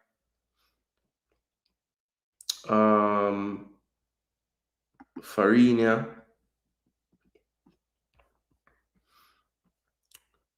no, this player Gutierrez has been playing left back. Then they play with a double pivot as well. But the last game, I think they might have made 2 subs, No, it's just 1 sub. Last game was Harvey and Godoy. I think he just broke the record for most games for Panama. Legend at this point. Now, this is the player that has really transformed this game a bit, because Martinez typically might play a little bit deeper with Godoy, and that freedom space in this freer area would be Carrasquilla. Martinez moves into that role and played it well in both games as well. Diaz off the right, Dangerman, and Rodriguez off the right. Sorry, Diaz off the left, Rodriguez off the right. Very potent, both players. And then it's going to either be a Guerrero up front, or who started in the second game, Rodriguez. And Rodriguez got a goal. So if he decides to go with the exact same team from the last game, that is what we'll see, people. That is what we'll see, right? And to me, I am of a mind that Thomas Christiansen, even though he wants to win this game, I believe that he'll have a little bit of faith in some others in his squad for this game. So I just wanted to show you guys, people, the team that they used in the game before. And I have one mistake in the team. I don't know what I was thinking. The big baller has to start. So Fariña, he did not start. The big baller, the left-footed centre-back, Andrade, started. So what ends up happening a lot of times when Panama build up, though, is Murillo will push very high, in essence, almost like a winger. Rodriguez becomes more of an inside left type of player. Escobar usually splits really wide. Andrade pretty much stays in this left channel, and Gutierrez kind of pushes higher on the left. And typically in the last game, it was Harvey that was dropping a little more central. So this is the posture that they take up, and Martinez kind of floats deep, dropping here. But what ends up happening a lot of the time is this centralish area is packed, because the center forward usually combines or runs into channels. So he does a bit of both. And that's whether it's Guerrero, Rodriguez, they all play with a similar type of style. But this is the posture that they usually take up when they have possession. And believe me, they love possession. But one thing that I love about this team is, even at times, they look something like this. Let's say the ball goes out to Escobar over here. Martinez might stretch the play a bit, and Harvey will join in, and they'll kind of, so they fluctuate a lot between a 4 and a 5. It's not a static system. I think this is a game where Coach McClaren will need some communication from a bird's eye view to really see what the different systems and formations they go to, because I think that's one of the things that this team does really well. They are so in sync with each other that in all phases, they seem to get back a shape no matter where the ball is on the pitch. So, in other words, Murillo and Gutierrez are both high. Let's say they're attacking, right? They're attacking, their players are into the play, they're pretty much all over the place. Murillo has gone all the way up, bombed up. So Murillo sends a cross in, and they lose the ball. Now, what's always interesting to me about Panama is I think they're more athletic than people give them credit for. Like people are always saying how fast we are and how this we are. I think Panama is one of the most athletic, physical, fit teams out there, right? And what makes their system work is just players being fit. Because there can be a situation where Palmer receives the ball here after a cross, and we have, some decent numbers, Bailey streaky and everything. The way how they'll get back into position, because what ends up happening most of the time, Harvey is the one that kind of makes up this back, what turns it into a back three, back five out of position. Because Godoy will get forward and get into the attack. So let's say this is the situation. They'll always typically have enough cover. They might just do this, and then somebody on this right side, whether it's Martinez, whether it's Godoy, I've seen what's going on. He probably couldn't leave from there. I've seen even the striker.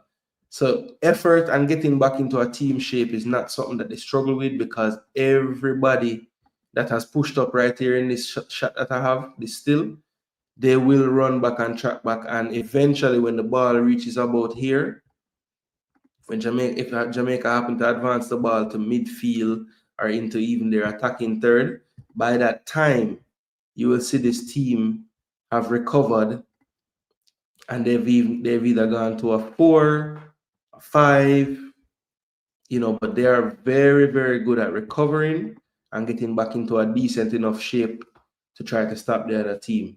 And to be honest, what they do really well, and I think it's a part of the reason why they give us so much trouble over the years, a lot of the things they do really well is what we struggle with. Because I don't think consistently enough are we in sync enough as a team when we have transitional phases in the game to get back a proper shape. I even heard Antonio mention it. He was like, look, if we can just keep our shape, he mentioned keeping our shape a few times. And I think that is honestly one of the biggest things holding us back right now is the shape is all out of whack. And I think it's just sometimes you can just put it down to effort. Other times you can put it down to maybe, tactically, the message just isn't quite getting across to the players as fast as it needs to. So for me, people, I do expect the coach of Panama to make a few little adjustments, give some players some time. I think he has enough faith in his squad at this point. He has enough players that are senior enough that they should get to play in this third fixture, and he still will feel good about it. Now, one of those players I think could start. As I said, Gutierrez is a newer player. I haven't seen him as much in the team, but he has been entrusted with the left back role. I think he just might in this game. I don't think Maria will come off. I think he's the star player. He's the guy who the coach is gonna play. I'm kind of up in the air on the centre backs, because I know Andrade as the left-footed centre back is somebody that he really likes for them playing out. So I think for this game, he might not remove Andrade, especially if he's fully fit. Cordoba would be the one I would say would come in if anybody comes out, but I think the same about Escobar. I just feel like he just trusts Escobar. If Escobar is fit, he's normally playing. And sometimes, Cordoba just got the move to Norwich. They have other good centre-backs as well, but he seems to really trust Escobar. So I think he might stay with these three on the back line, but I have a feeling like at left back, he's going to go for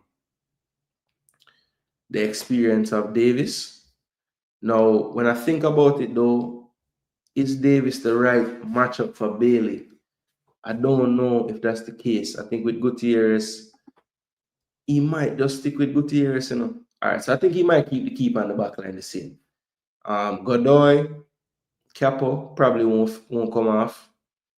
In the midfield, though, he might give Harvey a little rest and go with Griffith in the midfield. And Griffith also can play that role of dropping in centrally to build out if need be. In that 6 role, or 10 role, I should say, the number 6, Martinez, I would be surprised if he comes off, to be honest. So I'm going to leave him there. And then I think there could be some changes up here. So I think he might stick with Rodriguez, Diaz, Martinez, Rodriguez. Yeah, to be honest, man, I don't know if they want to make many changes, man. I don't have time for rest after this. I'm gonna look on the bench. I mean, maybe Giannis could have get a start. Maybe. Guerrero might go back in. He started the first game. But like I said, Rodriguez got his chance, got a goal in his chance. So, like I was saying earlier about the strikers, you really don't want to bench them after that. So I think Rodriguez, Thomas might keep him roll. What could happen as well, he might play Martinez a little deeper. Bench Griffith.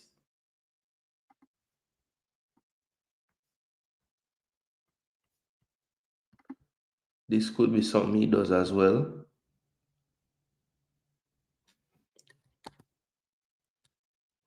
Play Diaz a little more central, Giannis wide. That's another option. There's a few things he could do.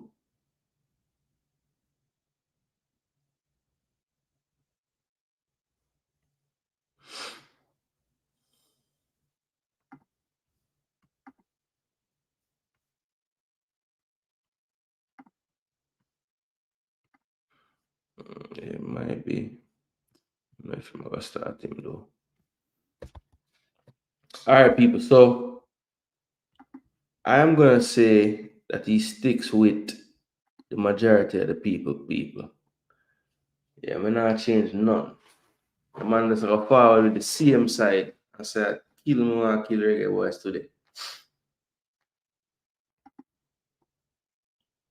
You know what will be crucial though? Let me see if there's any yellow card issues for them. That might be something I could have given you a hint. But I think Jamaica are gonna study those things as much because they are way more behind the 8 ball. So Andrade have a yellow from the first game. And so yeah, it might not start Andrade, to be honest, just because of that. In the second game, it looked like nobody never get a yellow. So Andrade being the only player that's at risk, yeah, I think he might just give him the day off, you know? I think he might just give him the day off. So that is interesting because if him don't play Andrade, probably will be Cordoba playing. And Cordoba had a few notable mistakes of late. Kind of lost his place in the starting lineup, but they're not really short a good centre back. So I think just for safety, because I do think that he likes Andrade. And to be honest, even though you would think that Jamaica would be this pressing team, I don't really think that our press of our defense is that great. I think in the midfield area, we do a little bit better job when we squeeze teams, but up front, typically, it's a lonely work for Mr. Brown up front. Now, people want to know now, because the show soon close off, people. People want to know now, Jason, what are the keys to the victory? What are the keys to the victory? Yeah, Andrade won't start. Do we look like a team that study? Not enough. I would say we could study more. Father said, no matter who them play, we get it slapped up. Jaja. All right. It's hard to argue with that though, Father, I swear. All right. But yeah, people are gonna say I'm not a fan, because I'm talking like this. But I mean, truth. That's another subscriber.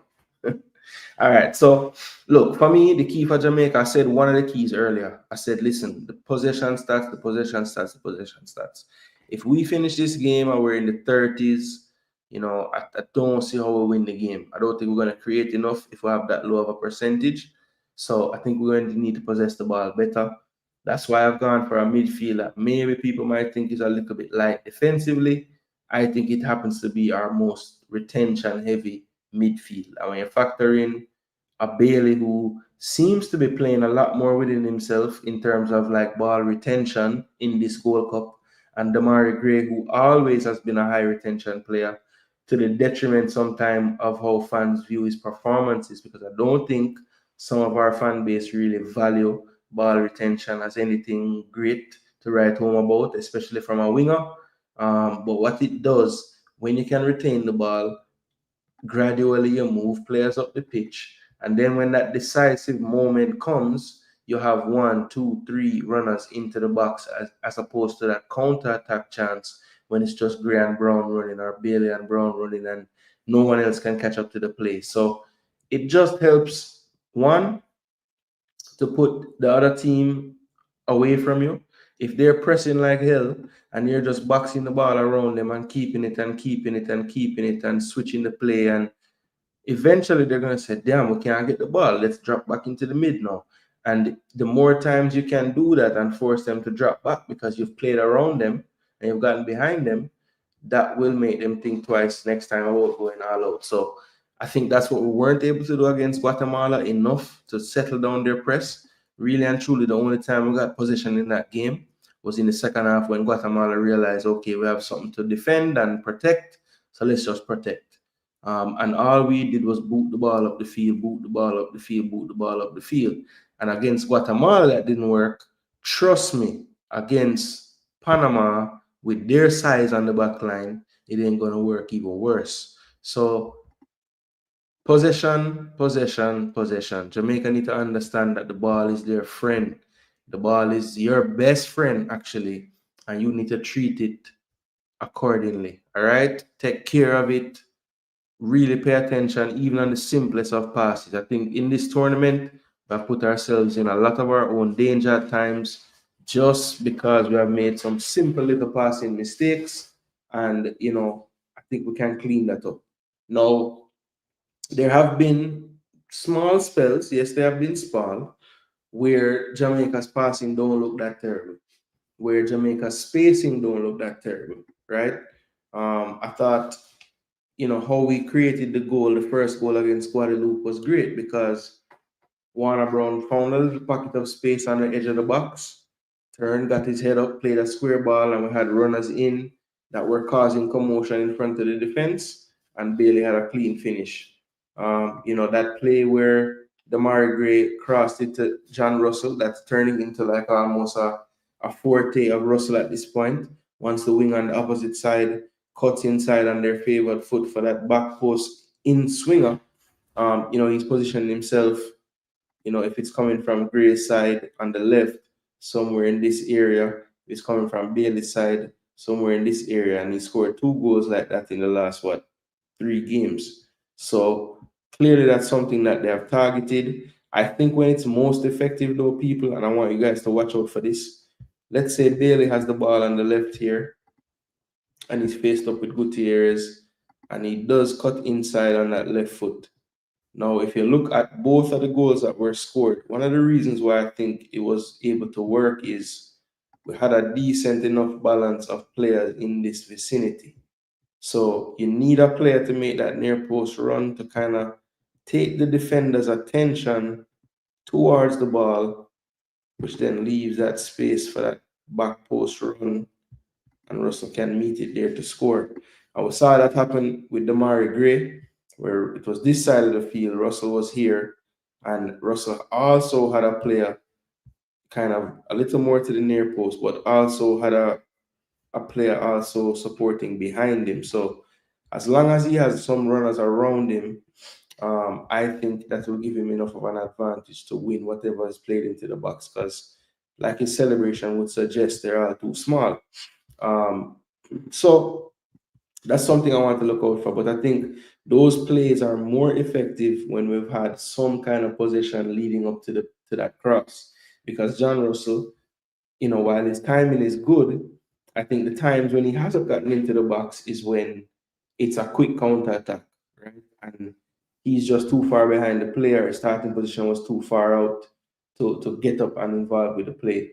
But when we're able to possess, when we're able to, you know, switch the fields a few times, long diagonal to get the player isolated into space, that should be the trigger for John Russell to make his late run. And whoever the striker is, whether it's Warner Brown, Burrell, Williams, Antonio, whoever it is, work off of where you see Russell making his run. So if you see Russell more at the penalty spot, check in, go deep. Check out, come closer to the near post. But always make sure that you're running around or away from Russell in towards the goal so that he can be left in a freer space, because honestly, it's clear that he has an advantage in the air, and we need to try to take advantage of that as much as possible. But again, he's way more effective when the cross comes in towards him after a decent spell of possession. 5, 10 passes, 12 passes. That way the team has moved itself, shifted itself up the park, and John Russell can make that time late run and get into the box. Another key, I think, is going to be making sure that when we do win the ball from them out of possession, or when they're in possession and we are, kind of, I wouldn't say bunker down, but we're really,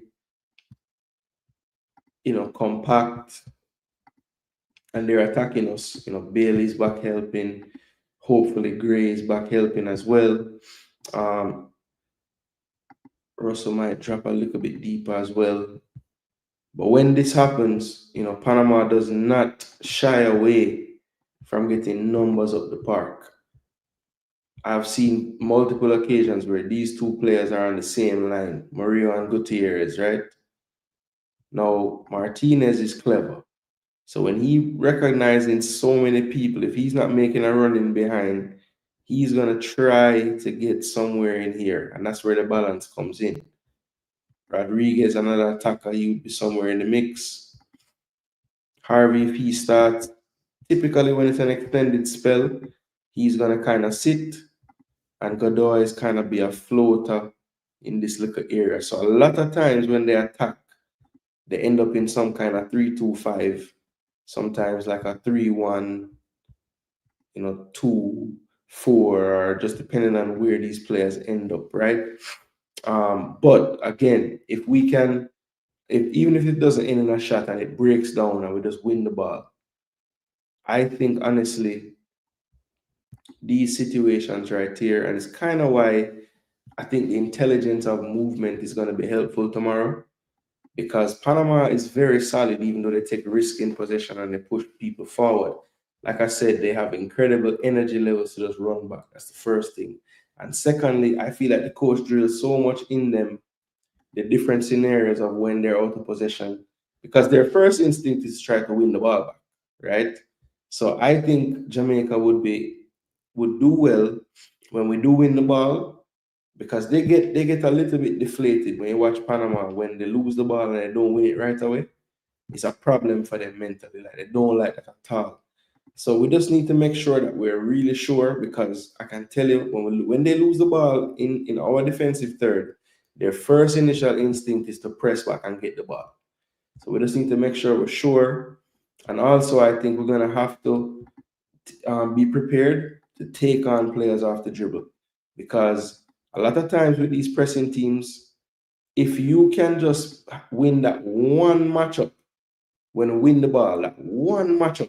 So let's say Bell gets the ball and Murillo is right here. If Bell can drop his shoulder and get to the left here, it's a 1v1 Gray and Fidel Escobar. And Fidel Escobar is a very good defender, but I know he doesn't want to see Gray running at him here. As much as you guys say Gray ain't Cephas and Gray ain't this, Gray ain't that, once Gray get you in front of him, and him size you up and him start doing like a flick foot business, and him decide to just dip to the right, it's not much people can do, because you don't know when he's gonna go. So I think if Jamaica can ensure when they win the ball in the defensive third from any extended spell of Panama's possession, their first instinct has to be to protect, and their second instinct has to be what one-on-one battle can we find, and who has the guts and the technique and the skill to get past that 1v1 matchup. Because if they can, we're going to be opened up to a whole new world where spaces will be there. Palmer beats Gutierrez 1v1. And now behind that first line, you have options. Hopefully there's a play right through the middle. If Cordoba is too central, then we know that the play is to Bailey down the right with runners going with him. So first key for me, possession, possession, possession. Second key for me, in the phase of winning the ball after extended possession by Panama, how effective can we be keeping the football and initially trying to create some kind of scenario in transition? Now, the key to me is when those transition phases don't work or it's not on, we can't just force them, right? A lot of times we've been cussing them and saying, try the pass, put it in behind. I don't think that's the type of game we want to play with Panama, though, because Panama will just get the ball back and it won't be wave after wave. It will be us chasing and chasing and chasing.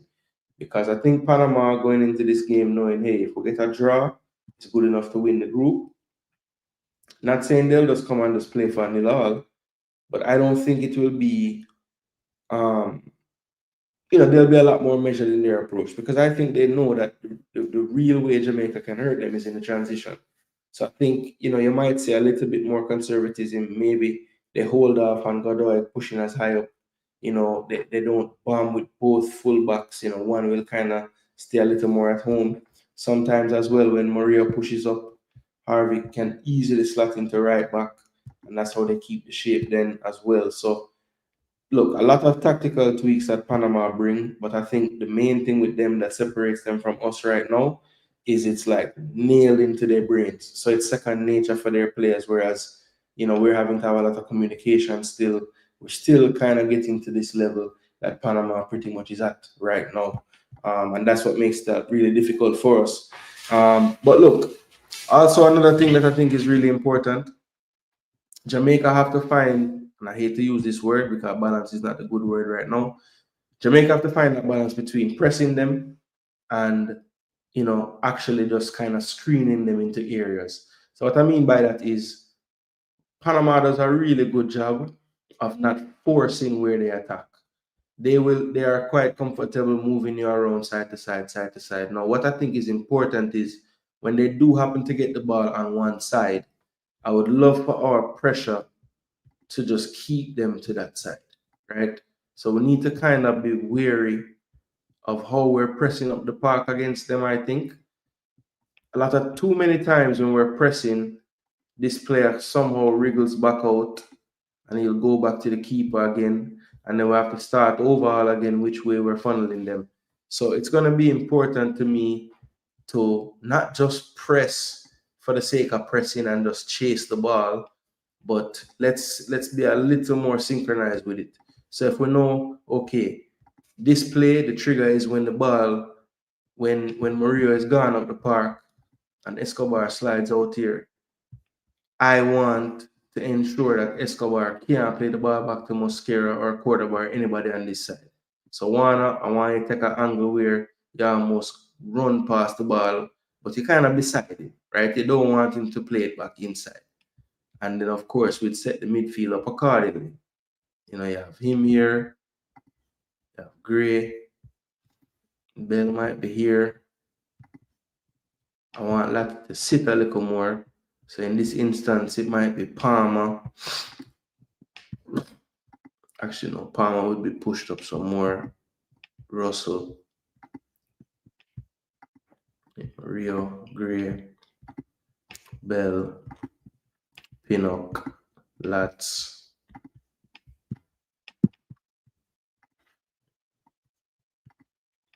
King, and Lemby.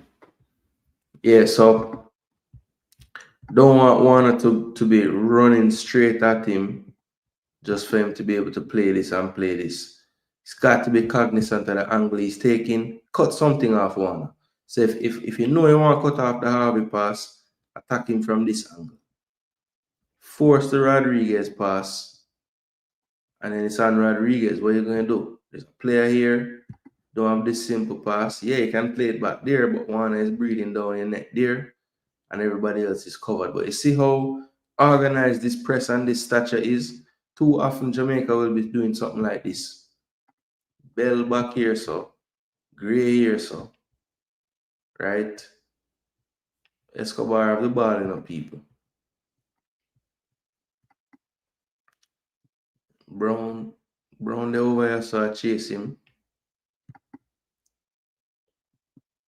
Russell they like you, so Palmer there, so something like this, And right now, there's so many different ways for them to play out and play to the other side. You have this, back to him. Then you open up the field to this side. Diaz and my boy playing 1v, 2v2 with Bailey.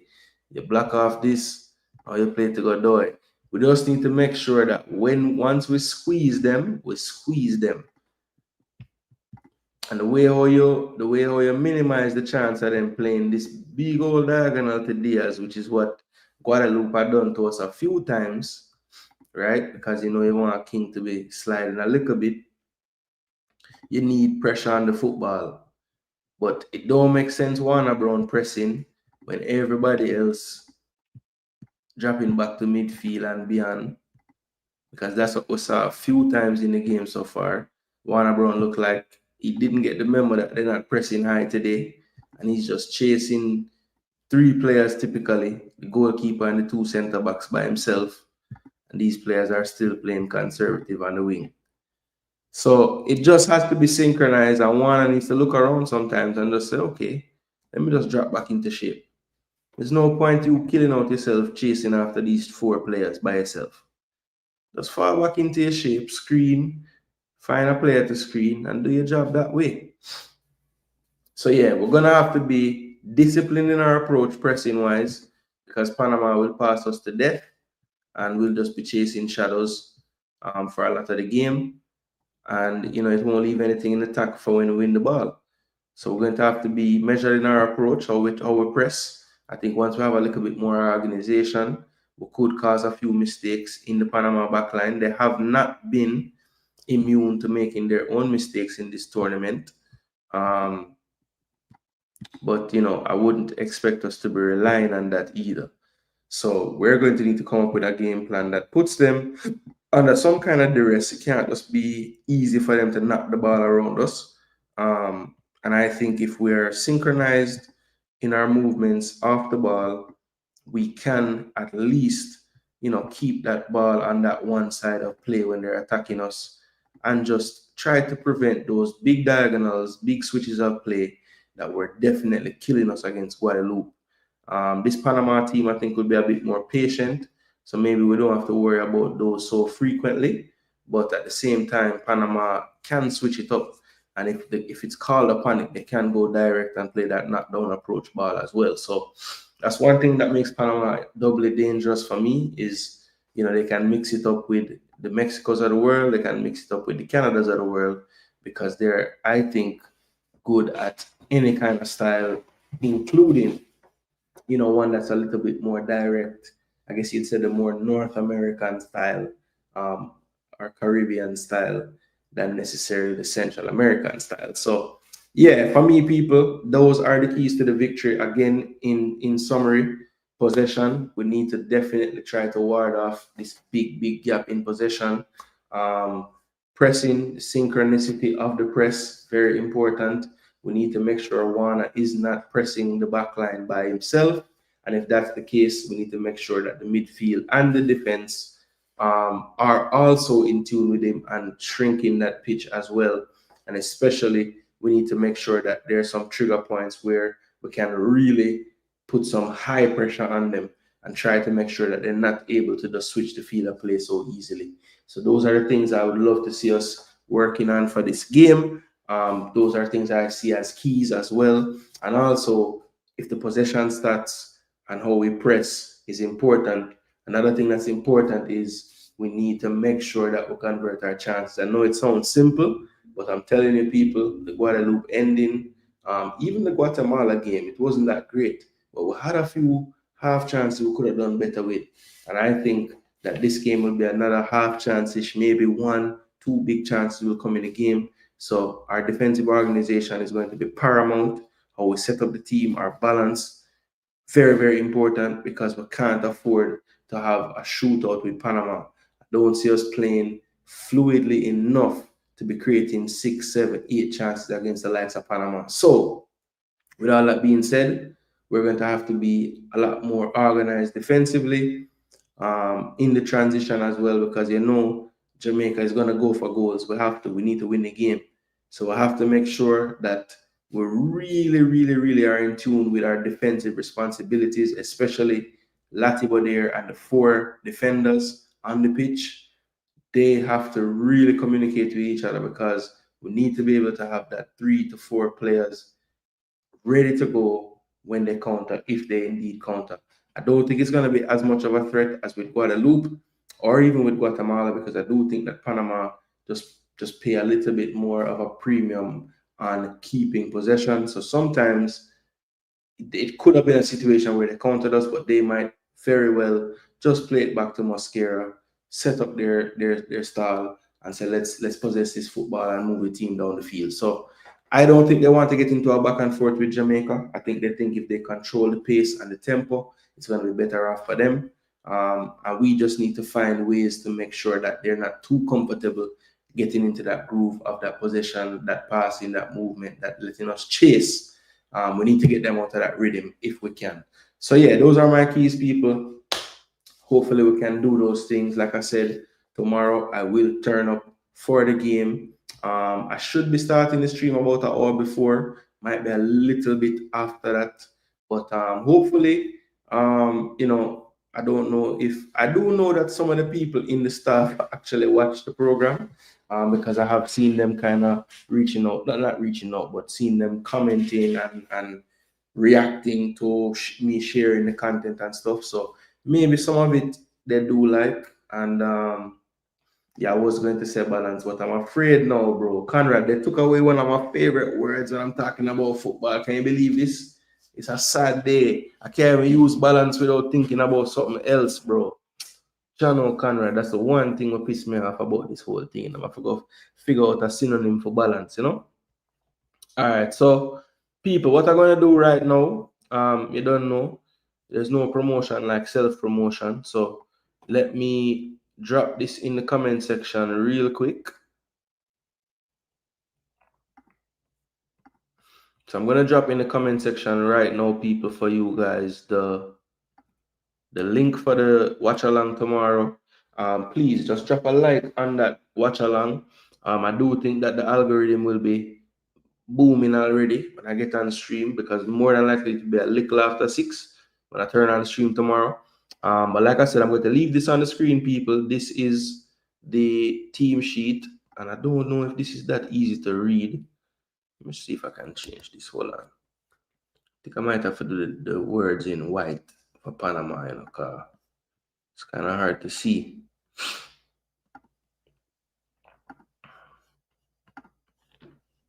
Put like a blue in them jersey,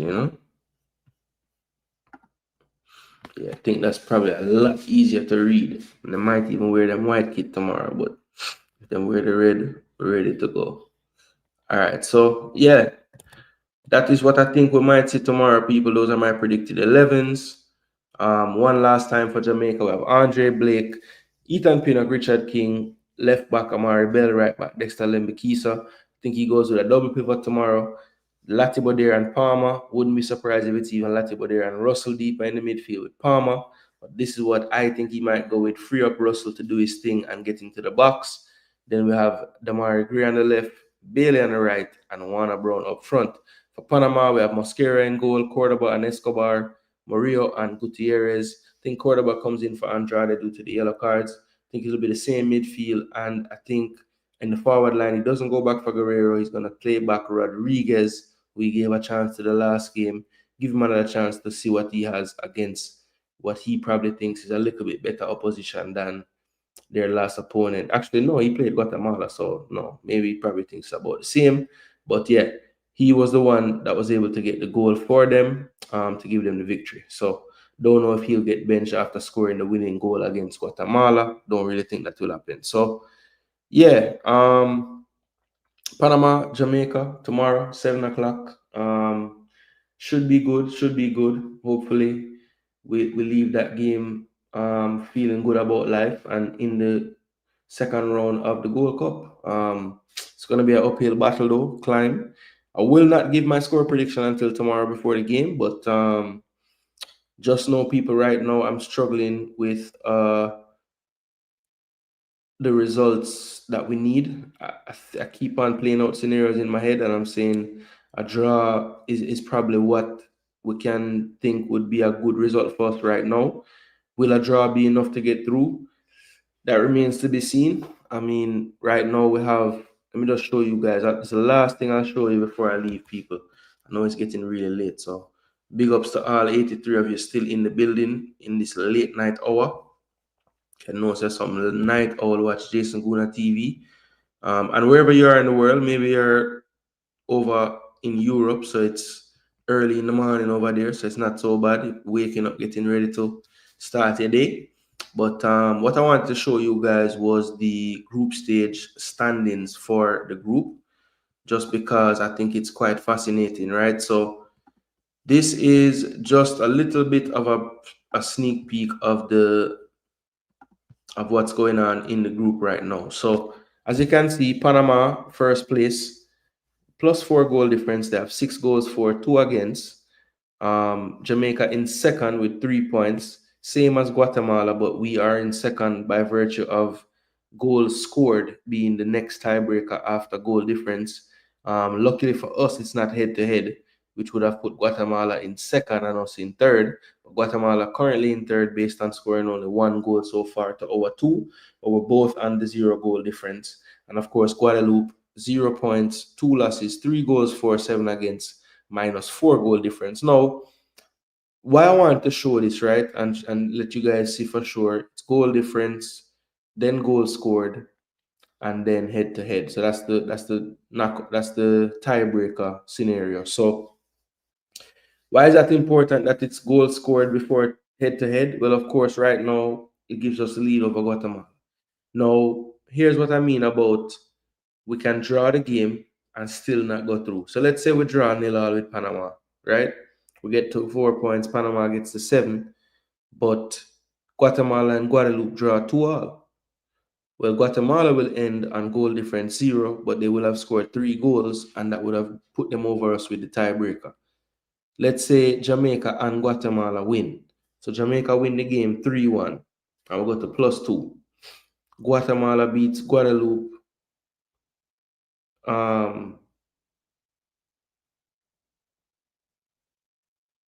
what I said, Jamaica won 3-1, right? Yeah, 3-1. So we got a +2. We got 5 goal. Now let's say Guatemala beat Guadeloupe 5-2. If Guatemala beat Guadeloupe 5-2, that means they will end on 6 goals just like us. And they will end on 3 goals against just like us. So we'll both be +3. And we would have both scored 6 goals. But guess what? After that, the tiebreaker is head-to-head. So there's a lot of scenarios where we can win the game, and just based on the Guatemala-Guadeloupe result, we still don't go through. There's even a scenario where we can lose to Panama and we still go through. If Guadeloupe win by more goals than we lose to Panama by. So there's a lot of scenarios that can still get us through, and there's a lot of scenarios where we don't make it through. So people, trust me, tomorrow night should be full of drama. I'll have both devices going so I can keep up with the other score and everything, people. So look forward to a very entertaining show, exciting show tomorrow night. Live watch along with Jamaica is never a dull moment. You know how my thing set. I'll be here as early as I can, start the stream, give you a little bit of analysis before the game based on the team that's selected, and also drop some score predictions as well.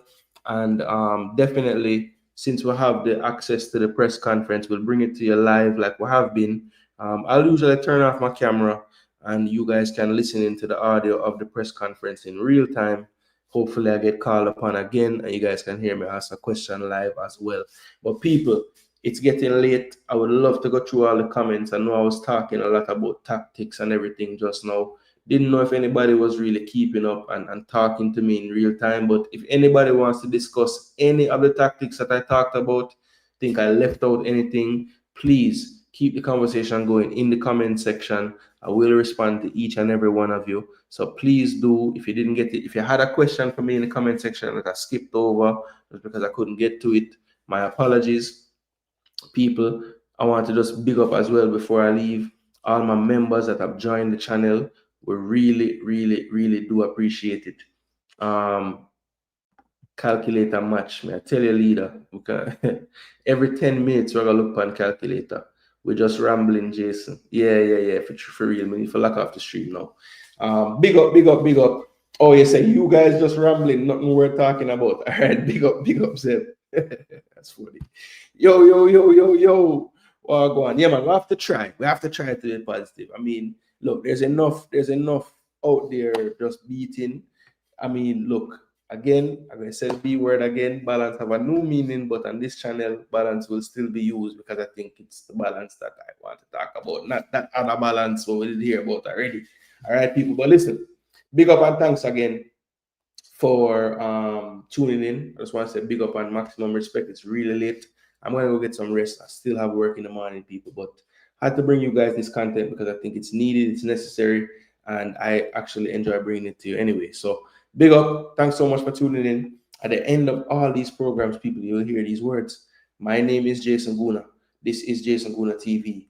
And until tomorrow, people, come on, you Reggae Boyz. Like and share up the other video, people. Drop a like. Big up.